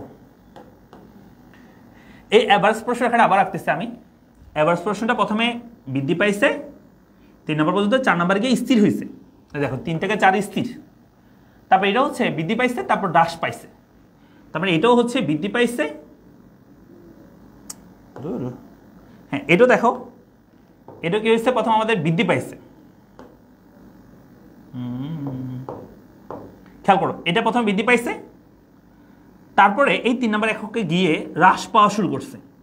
4 নম্বর কি হচ্ছে? হ্রাস পাওয়া শুরু করছে। তারপর সেই বিন্দুতে এই দেখো, এই জায়গাটাতে আমাদের অ্যাভারেজ প্রোডাকশন আর মার্জিনাল প্রোডাকশন সেম হয়েছিল। হ্যাঁ, সেজন্য আমাদের ওই পয়েন্টে গিয়ে মার্জিনাল প্রোডাকশনটা বেড়ে ওই পয়েন্টে গিয়ে আবার কি মানে হ্রাস পেয়ে ওই পয়েন্টে গিয়ে এপি আর এমপি সমান হয়েছে। তারপরে কি হয়েছে? দেখো টোটাল প্রোডাকশনটা তারপরে আরো বাড়ছে, এখানে কি স্থির হয়েছিল একটু 4-5 6-7 গিয়ে, তাহলে এখানে বৃদ্ধি পাইছে। এই জায়গায় একটু স্থির হয়েছিল, এই যে 6-7 গিয়ে। আর তখন আমি যদি বলি অ্যাভারেজ প্রোডাকশন যেটা আছে সেটা হ্রাস পাচ্ছিল, অ্যাভারেজ প্রোডাকশন যেটা আছে সেটা কি পাচ্ছিল? অ্যাভারেজ প্রোডাকশন হ্রাস পাচ্ছিল। ওকে ফাইন, হ্রাস পাচ্ছে। আর মার্জিনাল প্রোডাকশন যেটা আছে, মার্জিনাল প্রোডাকশন হ্রাস পেতে পেতে 0-তে চলে আসছে, এই পয়েন্টে গিয়ে 7 নম্বর পয়েন্টে গিয়ে 0-তে চলে আসছে। অর্থাৎ এই মার্জিনাল রেখাটা হ্রাস পেতে পেতে 7 নম্বর এককের সময় 0-তে চলে আসছে, এই যে এই 0 বরাবর চলে আসছে এটা। তারপরে গিয়ে আমি যদি বলি আমাদের এই টোটাল প্রোডাকশনটা কমতে শুরু করছে, এই টোটাল প্রোডাকশনটা আমাদের কমতে শুরু করছে, এটাই হচ্ছে টোটাল প্রোডাকশন অফ লেবার। আবার আমি যদি বলি অ্যাভারেজ প্রোডাকশনটা তো আগে থেকে কমতেছিল, এখান থেকে কমতেছিল, সে অ্যাভারেজ প্রোডাকশনটা তখনও কমতেছিল, তবে ঋণাত্মক হয় না, কমতেছিল। এটা হচ্ছে অ্যাভারেজ প্রোডাকশন অফ লেবার। আর যে মার্জিনাল প্রোডাকশন সেটা কিন্তু জিরো হওয়ার পর ঋণাত্মকে চলে গেছে, অর্থাৎ এই মার্জিনাল প্রোডাকশনটা নিচে চলে গেছে, ঋণাত্মকে চলে যাওয়া। এই জিরো থেকে নিচে আসা মানে কি ঋণাত্মকে চলে যাওয়া না, তাহলে এটা হচ্ছে মার্জিনাল প্রোডাকশন অফ লেবার। ঠিক আছে, এটা জিরো ক্রস করে চলে গেছে।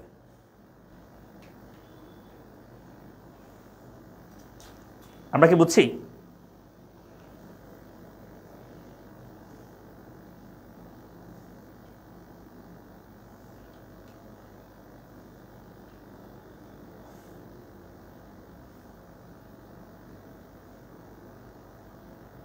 দেখো এই কথাটা বুঝছো কিনা দেখো, আমি যে বলছি এতক্ষণ পর্যন্ত এগুলো বুঝছো কিনা দেখো।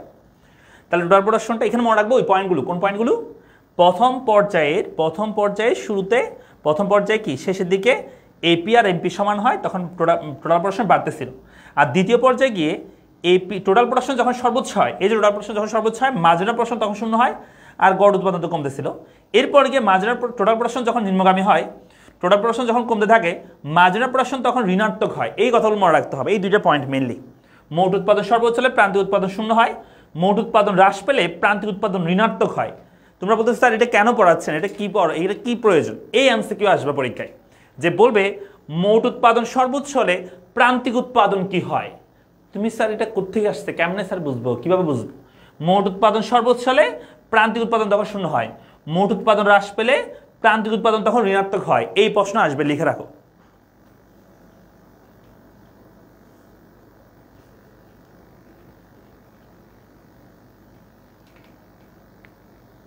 আমরা কি বুঝছি? এই প্রশ্ন কিন্তু পরীক্ষা আসবে।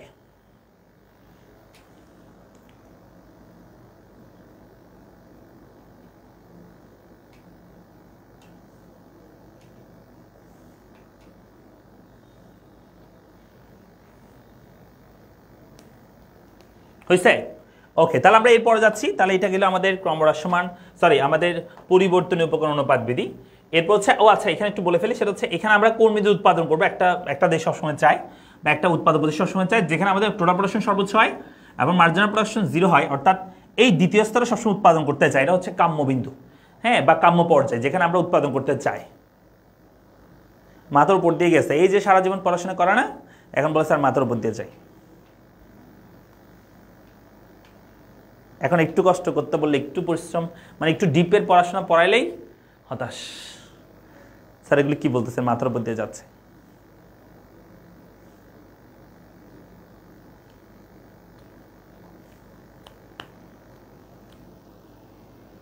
বুঝছি কি না? ক্লিয়ার ভাইয়া? এরপরে চলে আসো। এরপর হচ্ছে আমরা পড়বো যেটা, সেটা হচ্ছে উৎপাদন ব্যয়। আমরা টপিক চলে আসছি, আমাদের প্রথম টপিক শেষ, আমরা উৎপাদন টপিকটা শেষ করছি। এখন আমরা উৎপাদন ব্যয় আলোচনা করব। ঠিক আছে, উৎপাদন ব্যয় আমরা আলোচনা শুরু করব। ঠিক আছে, সো উৎপাদন ব্যয় বলতে আমরা কি বুঝে থাকি? আমরা কোন একটা দ্রব্য উৎপাদন করব এবং সেই উৎপাদন করার জন্য আমাদের যে ব্যয়টা হয় সেটাকে আমরা বলে থাকি উৎপাদন ব্যয়। যেমন ধর আমরা উৎপাদন ব্যয় কেমনে হয়, আমাদের উৎপাদন উপকরণ চারটি। একটা হচ্ছে ভূমি, শ্রম, 3 নম্বর হচ্ছে মূলধন, এরপর হচ্ছে 4 নম্বর হচ্ছে সংগঠন। এই চারটা জিনিসে দিয়ে তো আমরা উৎপাদন করি নাকি? এগুলোর জন্য কিন্তু কিছু পারিশ্রমিক আছে। যেমন ধর আমরা ভূমির জন্য খাজনা দিই, খাজনা দিয়ে থাকে, শ্রমের জন্য মজুরি দিয়ে থাকি, এগুলো থেকে এমসিকিউ আসবে। মূলধন জন্য আমরা সুদ দিয়ে থাকি, যেটাকে আমরা বলি ইন্টারেস্ট, এবং সংগঠনের জন্য আমরা মুনাফা দিয়ে থাকি, সংগঠনের জন্য মুনাফা, যেটাকে আমরা বলে থাকি প্রফিট। ক্লিয়ার? সো এই চারটার জন্য, তার মানে এই উপকরণগুলোর জন্য যে খরচগুলো হয় সেগুলোই আসলে উৎপাদন ব্যয় আর কি। হ্যাঁ, তাহলে আমরা বলছি বিভিন্ন উপকরণ সংগ্রহ করে উৎপাদন কাজে নিয়োগ করতে একজন উৎপাদকের যে ব্যয় হয় তাকে আমরা উৎপাদন ব্যয় বলি। এই উৎপাদন ব্যয় নিয়ে আমরা কথা বলবো, তবে এর আগে একটা চার্ট আমাদের মুখস্থ করতে হবে। উৎপাদন ব্যয়ের মধ্যে কি কি আছে সেটা নিয়ে আমাদের একটা চার্ট আছে। হ্যাঁ, এই চার্টটা একটু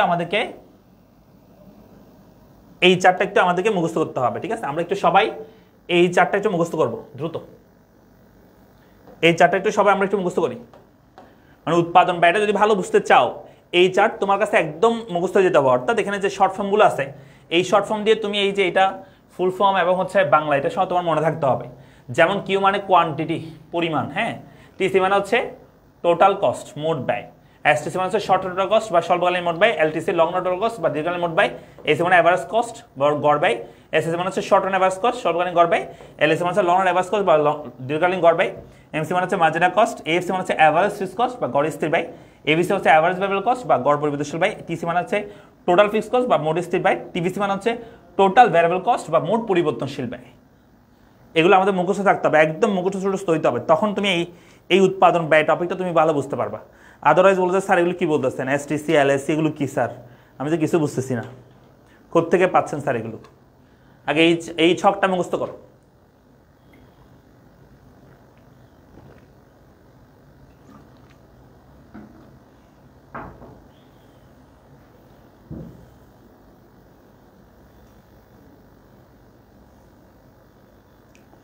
স্যার একটা অধ্যায় যদি এগুলো তাড়াতাড়ি পড়ান স্যার, এখন আমি কেমনে পড়াইতাম বলো না।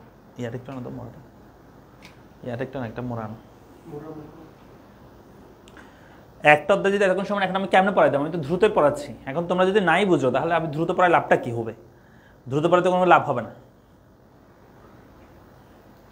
দ্রুত পড়া কোনো লাভ হবে?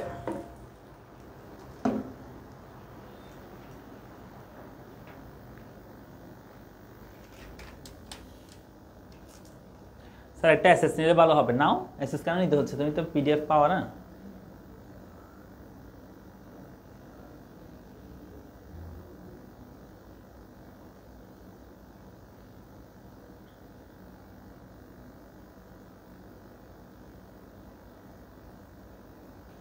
হ্যাঁ, এমসিকিউ ক্লাস নিব, পরীক্ষার আগে এমসিকিউ ক্লাস হবে।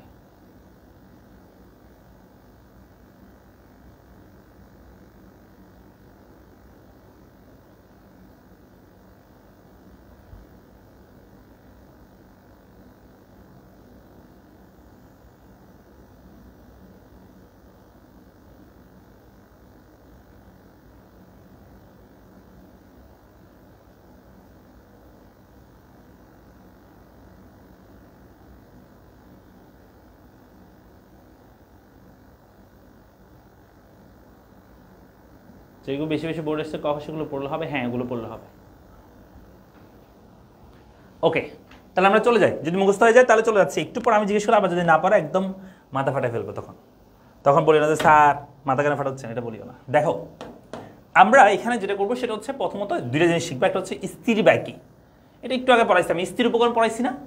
ওই স্থির উপকরণের জন্য যে ব্যয় হয় সেটাকে বলা হয় স্থির ব্যয়, অর্থাৎ যে ব্যয়টা আমরা উৎপাদন কয়টা করছি সেটার উপর ডিপেন্ড করবে না। যেমন আমরা 5 কাপ চা বানানোর জন্য আমার যে একটা আমার ডেক্সি লাগতেছিল, ওই ডেক্সির জন্য যে ব্যয় সেটা স্থির ব্যয় আর কি, বুঝছো? তাহলে আমরা স্থির ব্যয় বলতে যেই ব্যয় উৎপাদনের উপর নির্ভর করে না, উৎপাদন যেমনই হোক যে ব্যয় স্থির থাকে, তবে সেটা সবসময় না, স্বল্পকালে স্থির থাকে আর কি, দীর্ঘকালে সেটাও পরিবর্তন হয়ে যায়, বুঝছো? তো স্থির ব্যয় হচ্ছে যেটা স্থির থাকে। তাহলে যেমন তো যন্ত্রপাতি ভাড়া, কারখানা ভাড়া, এগুলো স্থির। আমি উৎপাদন 10টা করলে আমার যন্ত্রপাতি ভাড়া দিতে হবে, কারখানা ভাড়া দিতে হবে, আর 20টা করলে আমাকে দিতে হবে, অর্থাৎ এগুলো হচ্ছে স্থির ব্যয়। দুই নম্বর হচ্ছে পরিবর্তনশীল ব্যয়, যেই ব্যয়টা উৎপাদনের উপর নির্ভর করে। যেমন ধরো কাঁচামাল বাবদ, মজুরি বাবদ, ওই যে আমরা চা খাওয়া বসছি, এখন চা বানানোর জন্য কাঁচামাল তো এগুলোই, তাই না? ওই যে চিনি, দুধ, পানি, সেগুলো। তা আমরা যদি 5 কাপ বানাই, 5 কাপ পরিমাণ কাঁচামাল লাগবে, 10 কাপ বানালে 10 কাপ পরিমাণ কাঁচামাল। মজুরি, আমি যত পরিমাণ উৎপাদন করবো সে হার আমার মজুরি দিতে হবে। তাহলে ফিক্সড স্থির ব্যয় হচ্ছে যেই ব্যয়টা স্থির থাকে, হ্যাঁ, যেটা উৎপাদনের উপর নির্ভর করে না। উৎপাদন শূন্য হলো এই ব্যয়টা কিন্তু আমাকে বহন করতে হবে। উৎপাদন আমি একটা না করলেও আমাকে স্থির থাকবে, এটা 10টা করলেও সেম, 20টা করলেও সেম। আর পরিবর্তনশীল ব্যয় হচ্ছে যেটা হচ্ছে কি হবে, সবসময় পরিবর্তন হবে, এবং উৎপাদন 10টা করলে সেটা অনুযায়ী হবে, উৎপাদন শূন্য করলে এই ব্যয়টা কি হবে, শূন্য হবে, পরিবর্তনশীল ব্যয়। এটুকু বুঝতে পারলে হবে। এরপর উৎপাদন ব্যয় আবার দুই প্রকারের। স্থির ব্যয়, পরিবর্তনশীল ব্যয় সংখ্যা এগুলো পড়বা। উৎপাদন ব্যয় আবার দুই প্রকারের, স্বল্পকাল এবং দীর্ঘকাল। মানে উৎপাদন ব্যয়গুলো আমরা দুটো দিক থেকে চিন্তা করি, একটা হচ্ছে স্বল্পকালের জন্য, দীর্ঘকালের জন্য। স্বল্পকালের জন্য আমরা হচ্ছে করে থাকি, যেখানে এটা একটু আগে বলে ফেলি, উৎপাদন ব্যয়টা আমরা দুইটা কালের জন্য চিন্তা করি, একটা হচ্ছে স্বল্পকাল, একটা হচ্ছে দীর্ঘকাল। স্বল্পকালে হচ্ছে দুই ধরনের ব্যয় থাকে, স্বল্প উৎপাদন ব্যয়ের মধ্যে দুই ধরনের ব্যয় থাকবে। ওই যে একটু আগে যে আমরা উৎপাদন বিধি পড়ছিলাম না, ওগুলোর মতোই প্রায় সেম, যে স্বল্পকালের ক্ষেত্রে দুই ধরনের ব্যয় থাকবে, কিছু ব্যয় থাকবে মানে কিছু উপকরণ থাকবে স্থির, কিছু পরিবর্তনশীল। এখানেও সেম, উৎপাদন ব্যয়ের ক্ষেত্রে স্বল্পকালের ক্ষেত্রে কিছু ব্যয় থাকবে স্থির ব্যয়, কিছু হচ্ছে পরিবর্তনশীল ব্যয়। আর দীর্ঘকালের ক্ষেত্রে সবগুলি পরিবর্তনশীল ব্যয়, সবই পরিবর্তন হবে। স্বল্পকালে স্থির ব্যয়, পরিবর্তনশীল ব্যয় থাকবে, আর দীর্ঘকালে কি সবই পরিবর্তনশীল ব্যয় থাকবে, কারণ স্থির ব্যয় থাকবে না। যেটি স্থির থাকতো স্বল্পকালে সেটাও কিন্তু দীর্ঘকালে কি হয়ে যায়, পরিবর্তনশীল হয়ে যায়। ওই ডেক্সির কস্টটা আমাদের দীর্ঘকালে গিয়ে আমাদের একটা ডেক্সিতে হবে না, দুটো লাগবে, তখন সেটাও পরিবর্তনশীল হয়ে যাবে। ক্লিয়ার? তাহলে আমরা চলে আসি ওইটাতে। যে এই ব্যয়ের মধ্যে আমাদের কয়েকটা জিনিস একটু শিখতে হবে। একটা হচ্ছে মোট ব্যয় কি। হ্যাঁ, মোট ব্যয় বলতে আমরা কি বলছি, যেটাকে আমরা বলি টোটাল কস্ট। এই টোটাল কস্টটা যেহেতু আমি বলছি দুইটা দিক থেকে আমরা চিন্তা করি, যদিও সংখ্যা যদি বলি তাহলে হবে কোনো নির্দিষ্ট সময় নির্দিষ্ট পরিমাণ দ্রব্য উৎপাদনের জন্য উৎপাদনকারী বিভিন্ন উপকরণ সংগ্রহ বা সেবা ক্রয় বাবদ যে ব্যয় করে থাকে তাকে আমরা বলি মোট ব্যয়। অর্থাৎ উৎপাদন উপকরণ সংগ্রহ করার জন্য যে ব্যয় করে থাকে উৎপাদক সেটাকে আমরা বলে থাকি কি, মোট ব্যয় বলে থাকি।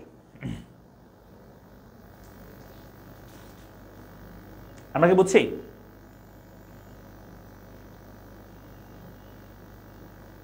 ওকে, এরপর দেখো এই ব্যয়টা বা দুইটা দিক থেকে আমরা চিন্তা করবো। ওই যে বললাম একটা হচ্ছে এসটিসি মানে শর্ট রান টোটাল কস্ট।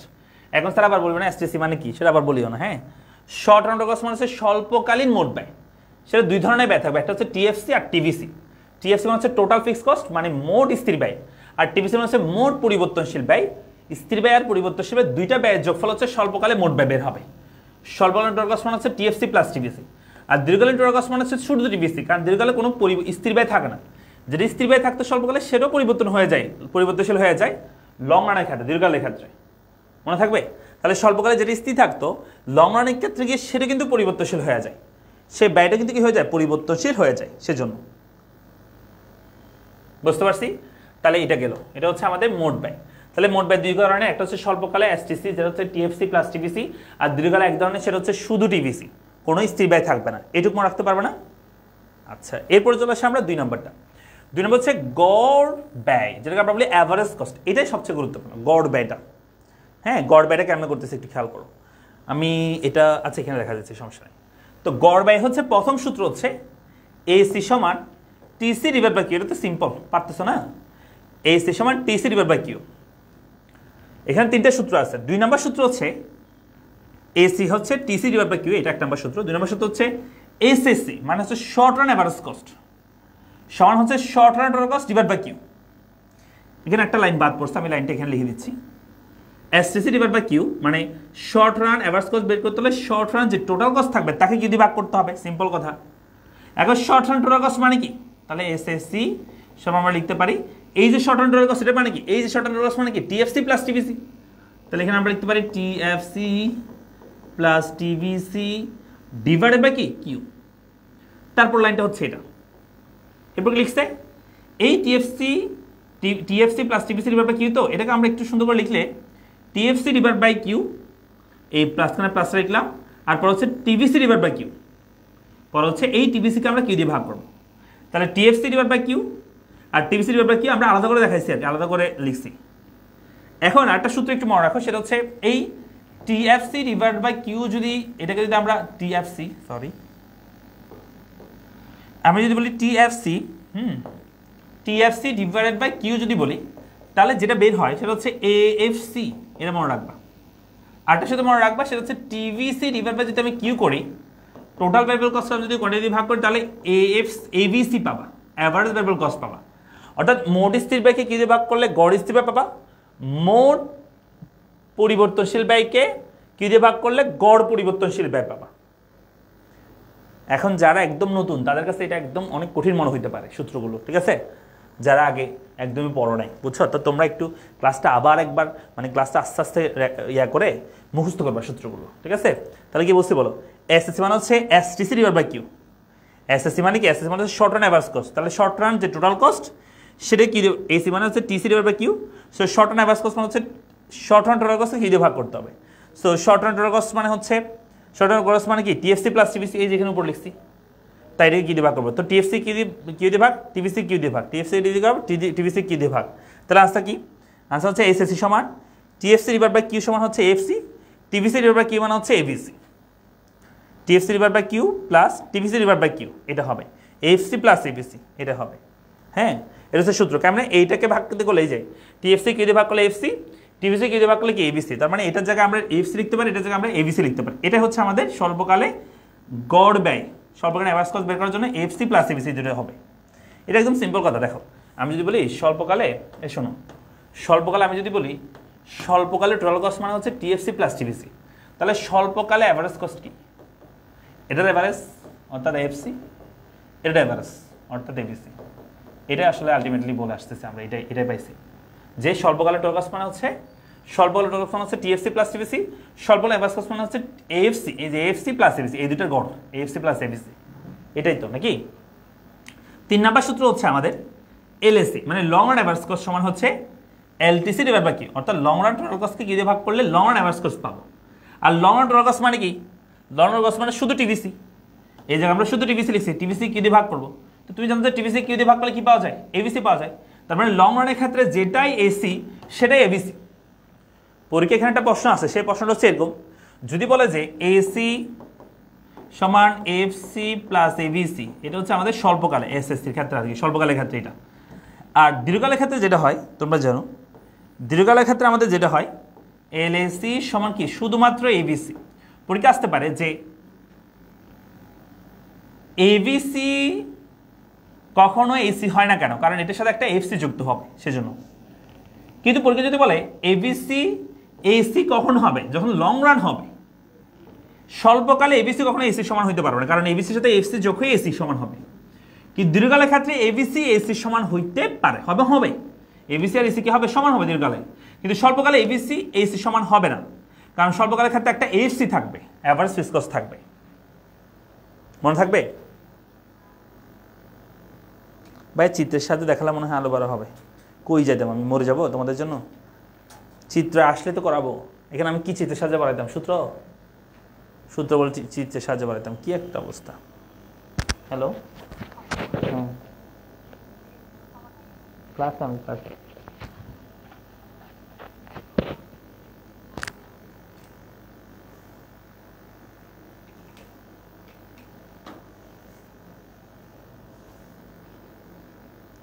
বিল আসছেন তোমার, আর কয়বার বলবো? কখন যেগুলো বোর্ডে বেশি আসছে সেগুলো বললে হবে, বললাম তো।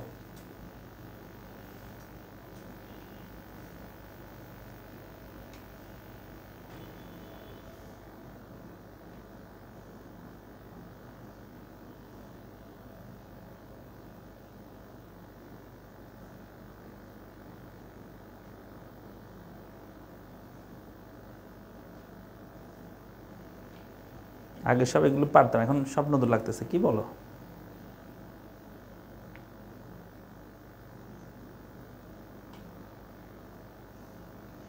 না এখন ব্রেক হবে না, এখন ব্রেক হবে না।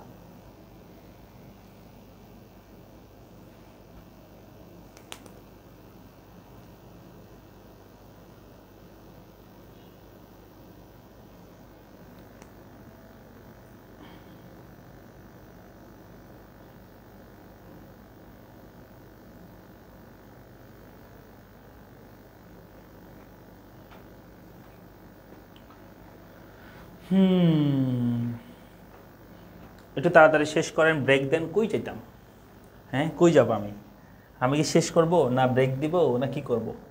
হয়েছে, এগুলো পারবো, এই সূত্র পারবো। এগুলো যদিও তেমন একটা কাজ আসবে না, আমরা এমনিতেই মোটামুটি বুঝে যাব আমরা যখন সূচিটা করবো আর কি। চলো আমরা সেই দিকে আগাই, ঠিক আছে? সো এরপর এখানে আছে এমসি, এটা একটু বলে ফেলি। মার্জিনাল কস্টেরটা, মার্জিনাল কস্ট হচ্ছে টোটাল কস্টের পরিবর্তনকে টোটাল কোয়ান্টিটির পরিবর্তন দ্বারা ভাগ করতে হবে। এগুলো যা সূত্র মনে রাখতে হবে, আমরা সূচিতে অন্যভাবে করবো বা সূচিতে আমরা ইজিলি পারবো। ওই যে মার্জিনাল প্রান্তিক উৎপাদন যেভাবে করছি, প্রান্তিক বুঝে যেভাবে করছি সেভাবে আমরা করবো, হ্যাঁ ইজিলি একদম করে ফেলতে পারবো। তাহলে উৎপাদন ব্যয় দুই প্রকার, স্বল্পকাল দীর্ঘকাল, এটা বলে ফেলছি। স্বল্পকালে দুই ধরনের, স্থির ব্যয় পরিবর্তনশীল, আর দীর্ঘকালে একটাই শুধু পরিবর্তনশীল। আমরা প্রথমে তাহলে এখন এটা দেখবো যে স্বল্পকালে একটি ফার্মের মোট ব্যয়, গড় ব্যয়, প্রান্তিক ব্যয়, সেগুলো আমরা দেখবো স্বল্পকালে দেখবো। হ্যাঁ স্বল্পকালে আমরা দেখবো। এই যে আমরা পেয়ে গেছি আমাদের সূচি, এটা খুবই খুবই খুবই গুরুত্বপূর্ণ একটা সূচি। পরীক্ষার মধ্যে এখানে কিছু মান দেওয়া থাকবে, তোমাকে অন্যগুলো বের করতে হবে। হ্যাঁ সো প্রথমত এখানে আমাদের যেটা আছে সেটা হচ্ছে আমাদের এখানে মনে করে দেওয়া আছে উৎপাদন দেওয়া আছে এখানে 0, 1, 2, 3, 4, 5, 6, 7, 8 দেওয়া আছে। আমাদের দেওয়া আছে টিএফসি, মানে টোটাল ফিক্সড কস্ট আমাদের দেওয়া আছে। মনে রাখবা টিএফসি মানে হচ্ছে যে ব্যাটে স্থির থাকে, এটা সবসময় স্থির থাকবে। হ্যাঁ যে ব্যাটে সবসময় কি থাকবে, স্থির থাকবে, সেটাকে আমরা টিএফসি মানে টোটাল ফিক্সড কস্ট বলে থাকি। এটা অলওয়েজ কি থাকবে, স্থির থাকবে। তাহলে আমরা এখানে টোটাল ফিক্সড কস্ট পাইছি কি, টোটাল ফিক্সড কস্ট আমাদের সবসময় কি আছে, স্থির আছে। টোটাল ফিক্সড কস্ট আমি পেয়ে গেছি, সেটা হচ্ছে সবসময় 10। আর মোট পরিবর্তনশীল যে ব্যয়, সেই ব্যয়টা হচ্ছে চেঞ্জ হবে। যেমন উৎপাদন শূন্য হলে ও কিন্তু স্থির ব্যয় আমাদের বহন করতে হয়, ওই যে বলছিলাম। কিন্তু উৎপাদন শূন্য হলে পরিবর্তনশীল ব্যয় শূন্য। উৎপাদন 1, 2, 3 এভাবে পারলে পরিবর্তনশীল ব্যয় এভাবে করে বৃদ্ধি পাইছে, এটা পরীক্ষা দেওয়া থাকবে। তাহলে এই দুটো ইনফরমেশন পরীক্ষা দেওয়া থাকবে। তোমাকে বলছি টিসি বের করো। এটা যেহেতু স্বল্পকালে বলতেছি, কোন কালে, স্বল্পকালে এটা বলতেছি, এটা স্বল্পকালে। তাহলে আনসারটা হচ্ছে স্বল্পকালে আমাদের এই দুটো যোগ করলে টিসি পাওয়া যায়, স্বল্পকালে টিএফসি প্লাস টিভিসি যোগ করলে টিসি পাওয়া যায়, তাই না? তাহলে এই দুটো যোগ করে দিয়ে আমরা টিসি বের করবো। এটা যোগ করলে হয় 10, এটা যোগ করলে হয় 18, এটা যোগ করলে হয় 24, এটা যোগ করলে হবে 28, এটা যোগ করলে হবে 30, 34, 42, 54, এটার সাথে যোগ করলে 70 হবে। পারবা না? টিসি বের করতে পারবা সবাই?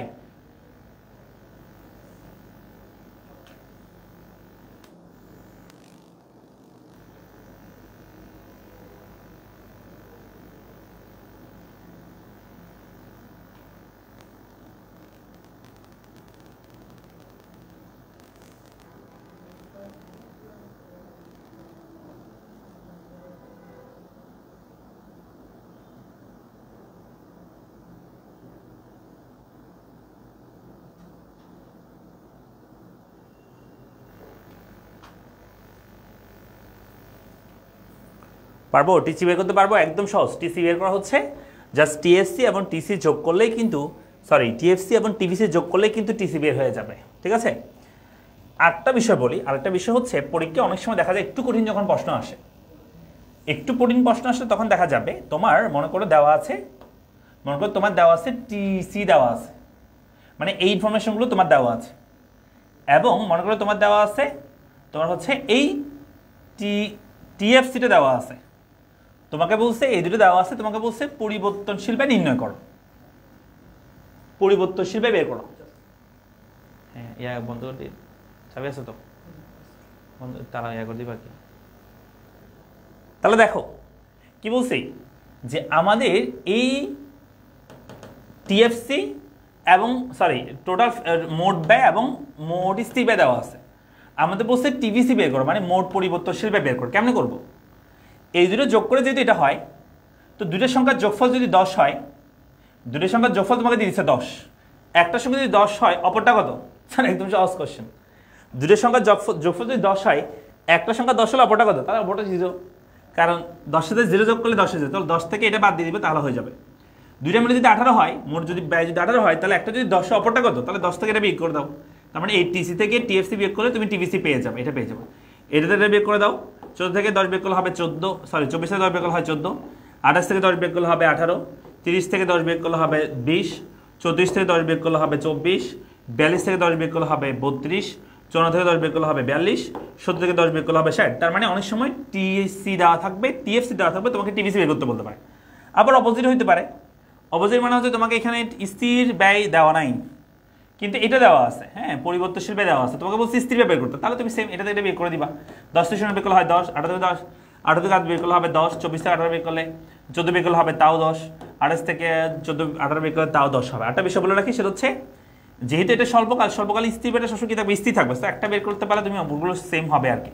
তবু করে দেখতে পারো, তুমি 42 থেকে 30 বের করলে 10, 54 থেকে 44 বের করলে 10, এভাবে করবা।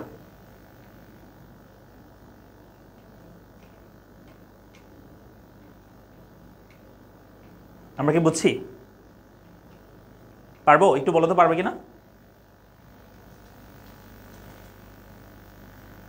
তাহলে আমাদের টিসি দেওয়া থাকলে, টিভিসি বা টিএফসি যেখানে একটা দেওয়া থাকলে অপরটা আমরা বিয়োগ করে বের করবো টিসি থেকে। আচ্ছা, গেল এটা।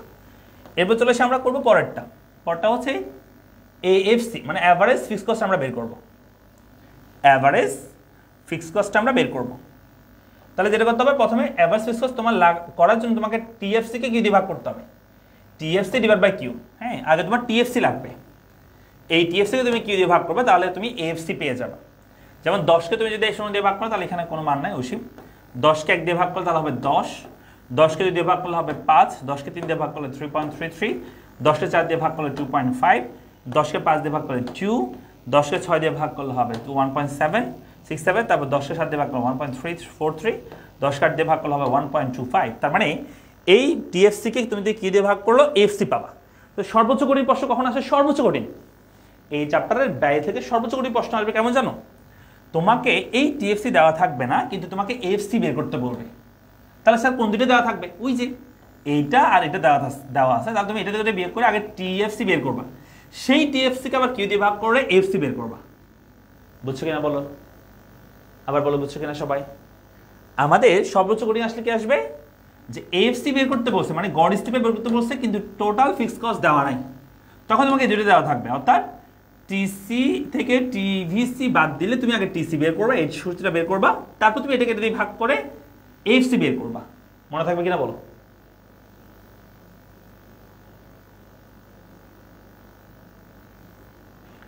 বলো বলো বলো, পারবা? সর্বোচ্চ কঠিন হলে এইটুক, সর্বোচ্চ কঠিন হলে তোমাকে এফসি বের করতে বলছে, কিন্তু তোমার টিএফসি নাই, তখন তুমি টিসি থেকে টিভিসি এই দুটো দেওয়া থাকবে, তখন এটা বাদ দিলে তুমি এটা পাবা, সেই টিএফসিকে তুমি কি দিয়ে ভাগ করলে এফসি পাবা। অথবা এটাও হইতে পারে যে তোমাকে এবিসি বের করতে বলছে কিন্তু টিভিসি তোমার দেওয়া নাই, তখন তোমার এটা আর এটা দেওয়া থাকবে। হ্যাঁ, তোমাকে মনে করো যে এই যে টিভিসি দেওয়া নাই, টিভিসি না দিয়েই তোমাকে বলছে, হ্যাঁ টিভিসি না দিয়ে তোমাকে টিভিসি না দিয়ে এবিসি বের করতে বলছে, এই এবিসি বের করতে বলছে কিন্তু তোমার টিভিসি দেওয়া নাই, তখন তোমার এটা আর এটা দেওয়া থাকবে, তখন তুমি এটাতে এটা বের করে এটা বের করবা, তারপর এটা করার পর তুমি কি করবা, এটাকে এটা দিয়ে ভাগ করে এবিসি বের করবা, মানে এটাকে এটা দিয়ে ভাগ করবে, যেমন 0কে 0 দিয়ে ভাগ করলে এটা হবে, মান অসীম হবে, 8কে 1 দিয়ে ভাগ করলে হবে 8, হ্যাঁ 14কে 2 দিয়ে ভাগ করলে হবে 7, তারপর 18কে 3 দিয়ে ভাগ করলে হবে 3, 6, তারপর হচ্ছে 20কে 4 দিয়ে ভাগ করলে হবে 5, 24কে 5 দিয়ে ভাগ করলে হবে 4.8, 32কে 6 দিয়ে ভাগ করলে হবে 3.33, 44কে 7 দিয়ে ভাগ করলে হবে 6.28, 60কে 8 দিয়ে ভাগ করলে হবে 7.5। এই যে হয়ে গেছে।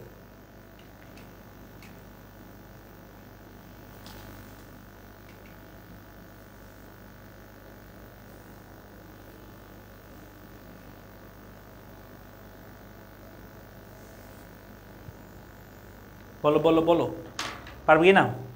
এগুলো সর্বোচ্চ কঠিন আসলে এভাবে আসবে, এফসি বের করতে বলছে কিন্তু টিএফসি নাই, বা এবিসি বের করতে বলছে কিন্তু টিভিসি নাই, তাহলে এভাবে আসবে।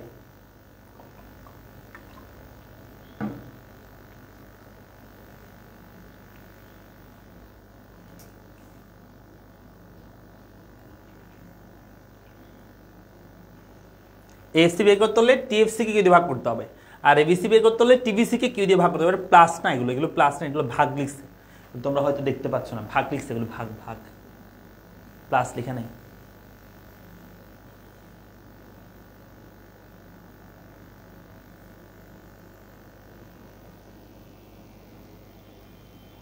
ভাইয়া প্লিজ ব্রেক দেন। আচ্ছা এটা একটু পড়ায় ফেলি, তারপর দেখছি।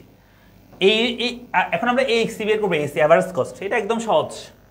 অ্যাভারেজ কস্ট বের করার জন্য এখানে দুইটা ওয়ে আছে। একটা ওয়ে হচ্ছে আমরা সূত্র পড়ছি, এখানে দুইটা সূত্র পড়ছি, আমরা একটু বলে দিই আমি সূত্রগুলো। সেটা হচ্ছে আমরা এখানে দুইটা সূত্র পড়ছি। একটা সূত্র হচ্ছে আমাদের এসি বের করতে হলে টিসি কে কিউ দিয়ে ভাগ করতে হবে, এটা একটা সূত্র। একটা বের করছি আমরা এসএসি, মানে শর্ট টার্ম অ্যাভারেজ কস্ট বের করতে হলে এএফসি, হ্যাঁ AFC divide by AFC plus ABC, AFC plus ABC, এই সূত্র দিয়ে আমরা এবিসি, এই সূত্র দিয়ে আমরা করতে পারি, হ্যাঁ এএফসি প্লাস এবিসি এই সূত্র দিয়ে আমরা করতে পারি। তো আমি যদি বলি এরকম, তাহলে এসি বের করতে হলে টিসি কে কিউ দিয়ে ভাগ, তাহলে এই টিসি কে কিউ দিয়ে ভাগ করে তুমি এসি বের করবা, হ্যাঁ এই 18কে 10কে 0 দিয়ে ভাগ করবা, 18কে 1 দিয়ে ভাগ করবা 18, হ্যাঁ 24কে তুমি 2 দিয়ে ভাগ করবা 12, তারপর 28কে 3 দিয়ে ভাগ করবা 9.33, 30কে তুমি 4 দিয়ে ভাগ করো 7.5, 34কে তুমি 5 দিয়ে ভাগ করো 6.4, 42কে তুমি হচ্ছে 6 দিয়ে ভাগ করো 7, তারপর 54কে 7 দিয়ে ভাগ করো 7.71, 70কে তুমি হচ্ছে 8 দিয়ে ভাগ করো, তাহলে 8.75। আবার চাইলে তুমি দুটো যোগ করে পেতে পারো। এখন স্যার কোনটা দিয়ে করবো পরীক্ষা আসলে? পরীক্ষা যেটা তোমার জন্য সহজ হয়, তুমি যদি টিসি দেওয়া থাকে তাহলে টিসি কিউ দিয়ে ভাগ করলে সবচেয়ে সহজ। আবার তোমার মনে এই দুটো বের করতে হয়েছে কোনো কারণে, অথবা এই দুটো পরীক্ষা দেওয়া আছে, তাহলে তুমি এই দুটো যোগ করে কিন্তু করতে পারবা।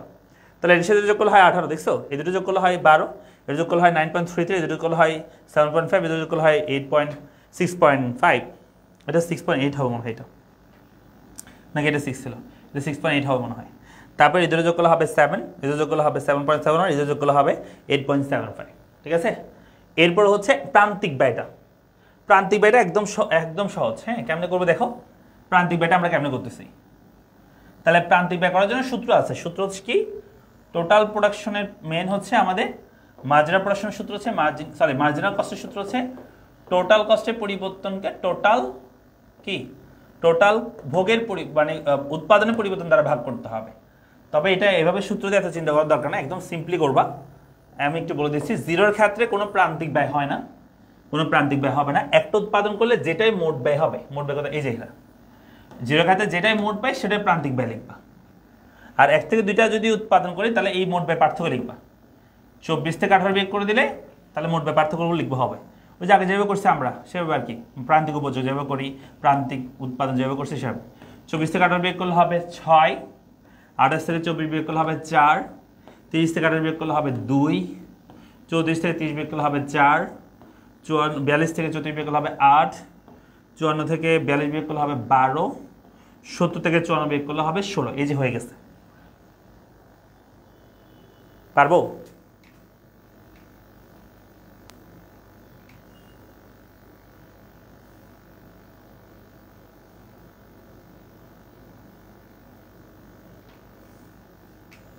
কিছু বলো, পারবে কি না?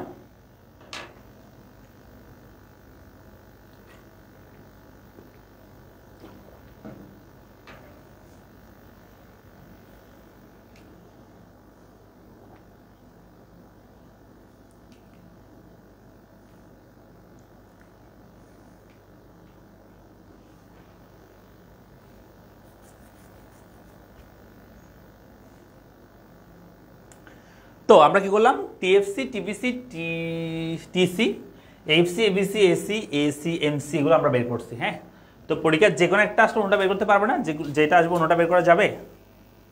এটা পরীক্ষা আসবেই কম্পালসারি। যদি পরীক্ষা নকল দল করে নিতে চাও তাহলে এটা নিয়ে যেতে পারো। পরীক্ষা আসবেই, মানে একটা থেকে অন্যটা বের করতে হবে, ঠিক আছে? সে এতগুলো আসবে না, মনে করো এই দুটো দিয়েছে, টিসি বের করতে বলছে অথবা এফসি বের করতে বলছে, কিন্তু এটা দেওয়া আছে, তখন এটা বের করবা, তারপর তুমি এফসি বের করবে, এরকম প্রশ্ন আসবে। অথবা মনে করো টিসি দেওয়া আছে, তোমাকে এফসি, এবিসি বের করতে, এসি, এমসি বের করতে বলছে, হ্যাঁ, এরকম আসবে আর কি পরীক্ষায়।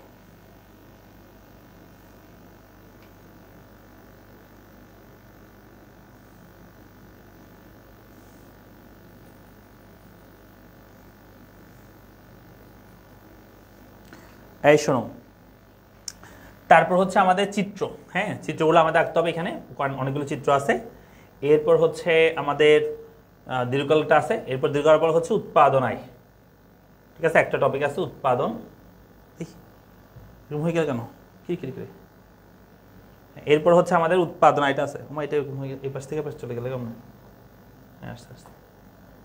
এরপর হচ্ছে আমাদের উৎপাদন কি আছে, আমাদের উৎপাদন আয় আছে। হ্যাঁ, এইটুক। ও উৎপাদন আয় এখানে সবকিছু দেয়ও নেই, সূচিগুলো আঁকা নেই, এগুলো আঁকতে হবে। আচ্ছা যাই হোক, তো শোনো, এটা আমরা নেক্সট ক্লাসে দেখা দিই, ঠিক আছে? আজকে এটুক থাক, তোমরা বোর হয়ে গেছো, আজকে এটুক থাক। এখানে চিত্রগুলো উৎপাদন ব্যয়, বাকি চিত্রগুলো এবং হচ্ছে কি আমাদের আর এখানে বেশি নাই, টপিক না, উৎপাদন ব্যয় চিত্রগুলো দেখাতে হবে আর উৎপাদন আয়টা দেখাতে হবে, ঠিক আছে? এটা আমরা নেক্সট ক্লাসে নেক্সট কোনো একটা দিন দেখা দিব। ওকে, কালকে তোমাদের পরীক্ষা, পরশু তোমাদের পরীক্ষা, কালকে দেখাতে পারবো না, পরীক্ষা দিয়ে ফেলো, সেকেন্ড বার পরীক্ষা দিয়ে ফেলো, তারপর পড়াই দিব, রুটিনের বাইরে নিয়ে নিব আর কি ক্লাস, ঠিক আছে? যেদিন পরীক্ষা দিয়ে আসবে সেদিন হয়তো বিজ্ঞান নিয়ে নিতে পারি, ঠিক আছে? যেগুলো টপিক বাকি থেকে যাচ্ছে এগুলো আমি পরীক্ষার যদি পরীক্ষা দিবা দিয়ে আসবা, ইতিহাস সেকেন্ড পেপার, ইসলাম ইতিহাস সেকেন্ড পেপার, ওই দিন হয়তো নিয়ে নিব।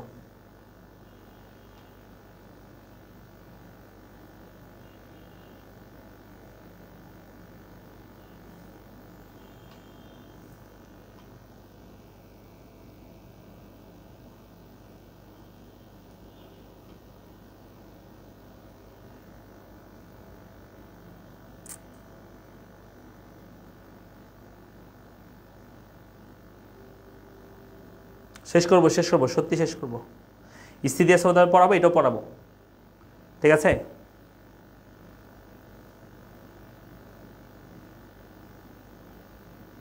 আরে ক্লান্ত বলতেছ, আমার কোমর ফেটে যাচ্ছে, পা ফেটে যাচ্ছে, বুঝছো? এগুলো তোমাদের মনে হচ্ছে স্যার মনে হয় অনেক মজায় আছে, আরামে আছে, এটা মনে হচ্ছে, ঠিক আছে? এগুলো কিন্তু কষ্ট, টানা ক্লাসটা অনেক কষ্টের দাঁড়ায় আর কি। এর বাইরে হচ্ছে তোমাদের এখন আমি যদি সব কষ্ট করে ফেলি, সব কষ্ট বলতে আমি যদি এখন তোমাদেরকে পড়াতে গিয়ে যদি অসুস্থ হয়ে যায়, তোমরা কিন্তু পরীক্ষার আগে আমার সাপোর্ট পাবা না। আমি অসুস্থ হয়ে গেলে তো আমি পড়াতে পারবো না, কীভাবে পড়াবো তোমাদেরকে? এখন তোমাদের সেই সময়টার জন্য অপেক্ষা করতে হবে, মানে পরীক্ষার আগে তো আমাদেরকে অবশ্যই আমাকে সুস্থ থাকতে হবে তোমাদেরকে আমাকে পড়ার জন্য। আর তখন দেখা যাবে আমার একটা ক্লাস অনেক লং হবে, হ্যাঁ, এবং এক ক্লাসে সব চ্যাপ্টার আমি কভার করবো, সব কিছুকে পড়াবো সুন্দর করে, তো সেজন্য তো সময় দিতে হবে, এবং সেটা করতে পারবো কখন? যখন আমি সুস্থ থাকবো। বুঝা গেছে নি? বুঝতে পারছো? কালকে কেমন নিব? কালকে তো অনেকের ইসলাম ইতিহাস পরীক্ষা না, পরশু দিন, কালকে নিতে পারবো না।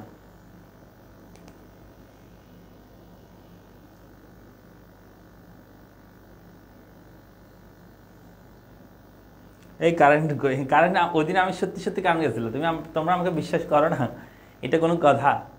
সত্যি সত্যি কারেন্ট চলে, আমি কিছু করার আছে ভাই, সত্যি সত্যি কারেন্ট চলে গেছিলো, বিশ্বাস না হলে আর কি বলবো, সত্যি সত্যি কারেন্ট চলে গেছিলো, আমি আর কি বলতাম।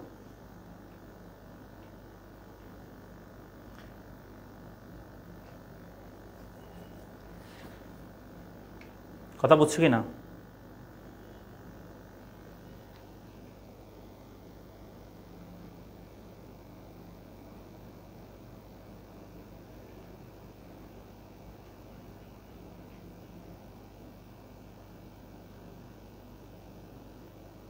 রিপ্লাই দিবেন প্লিজ। কিসে রিপ্লাই দিব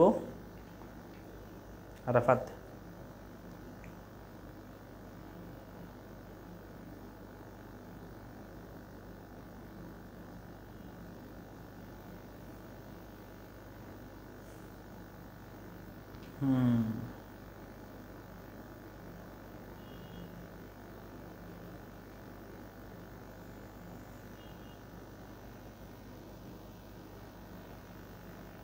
ইউটিউবে ক্লাসটা ইউটিউবে থাকবে, ইউটিউবে দিবে, কালকে আপলোড করে দিবে ইউটিউবে, হ্যাঁ দেখতে পারবে কালকে। তোমরা ইতিহাস দিয়ে ফেলো পরীক্ষা, ইতিহাস এবং ইসলাম ইতিহাস দিয়ে ফেলো পরীক্ষা। পরশুদিন তো পরীক্ষা, পরশুদিন পরীক্ষার পরে, ঠিক আছে, পরশুদিন পরীক্ষার পরে। পরশুদিন তো আমি 22 তারিখে একটা আমাদের কী হবে ক্লাস হবে, কী ক্লাস তোমরা তো সবাই জানো, ঠিক আছে, এটা সবচেয়ে গুরুত্বপূর্ণ ক্লাস, কেউ ক্লাস মিস করবে না। সেই ক্লাসটা হচ্ছে এই যে কোটি টাকার সাজেশন ক্লাসটা হবে, ঠিক আছে, এই কোটি টাকার সাজেশন ক্লাসটা হবে 22 তারিখে, যেদিন পরীক্ষা দিয়ে আসবে ইসলাম ইতিহাস সেকেন্ড পেপার, পরশুদিন সেই ক্লাসটা হবে 7:30 আমি দরকার হলে এর আগে তোমাদের বিকালে 3-4টার দিকে আমি 4-5টার দিকে একটা ক্লাস নিয়ে দিব, ঠিক আছে, ওইখানে হচ্ছে তোমাদের ওই যে টপিকগুলো আমি এখন কভার করতে পারি না ওগুলো কভার করে দিব যতটুকু পারি, ঠিক আছে। এরপর হচ্ছে ওইটা এই কোটি টাকার সাজেশন ক্লাস হবে 7:30, খুবই খুবই খুবই গুরুত্বপূর্ণ, কেউ যেন মিস না করো, ঠিক আছে, এবং বন্ধুবান্ধব সবাইকে জানা দিবা। আর এগুলো পড়াবো, এরপরে তো এগুলো পাবা। যদি এখানে সময় না পাই, আমি এটা পড়াতে না পারি, তাহলে এই পড়ানোর সময় আমি হলে দেখা দিব, 9 অধ্যায় পড়ানোর সময় পরে হলে দেখা দিব, তো 10 অধ্যায়ের সময় হলে দেখা দিব, হ্যাঁ এমসিগুলো দেখা দিব সপ্তম অধ্যায়, সরি সব শেষে আর কি, পরীক্ষার আগের দিন রাতে।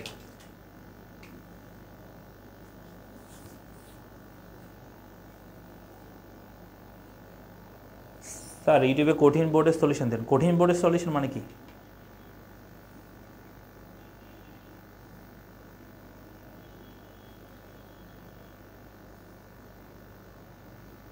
ঠিক আছে, তাহলে আমরা শেষ করছি। এই রুটিনে দেওয়া আছে, হোয়াটসঅ্যাপ গ্রুপে দেওয়া আছে। আচ্ছা আমি আবার দিয়ে দিব, ঠিক আছে, আবার দিয়ে দিব, সমস্যা নাই। ওকে ঠিক আছে, তাহলে সবাই ভালো থাকো, সুস্থ থাকো, দেখা হচ্ছে পরবর্তী ক্লাসে। আসসালামু আলাইকুম।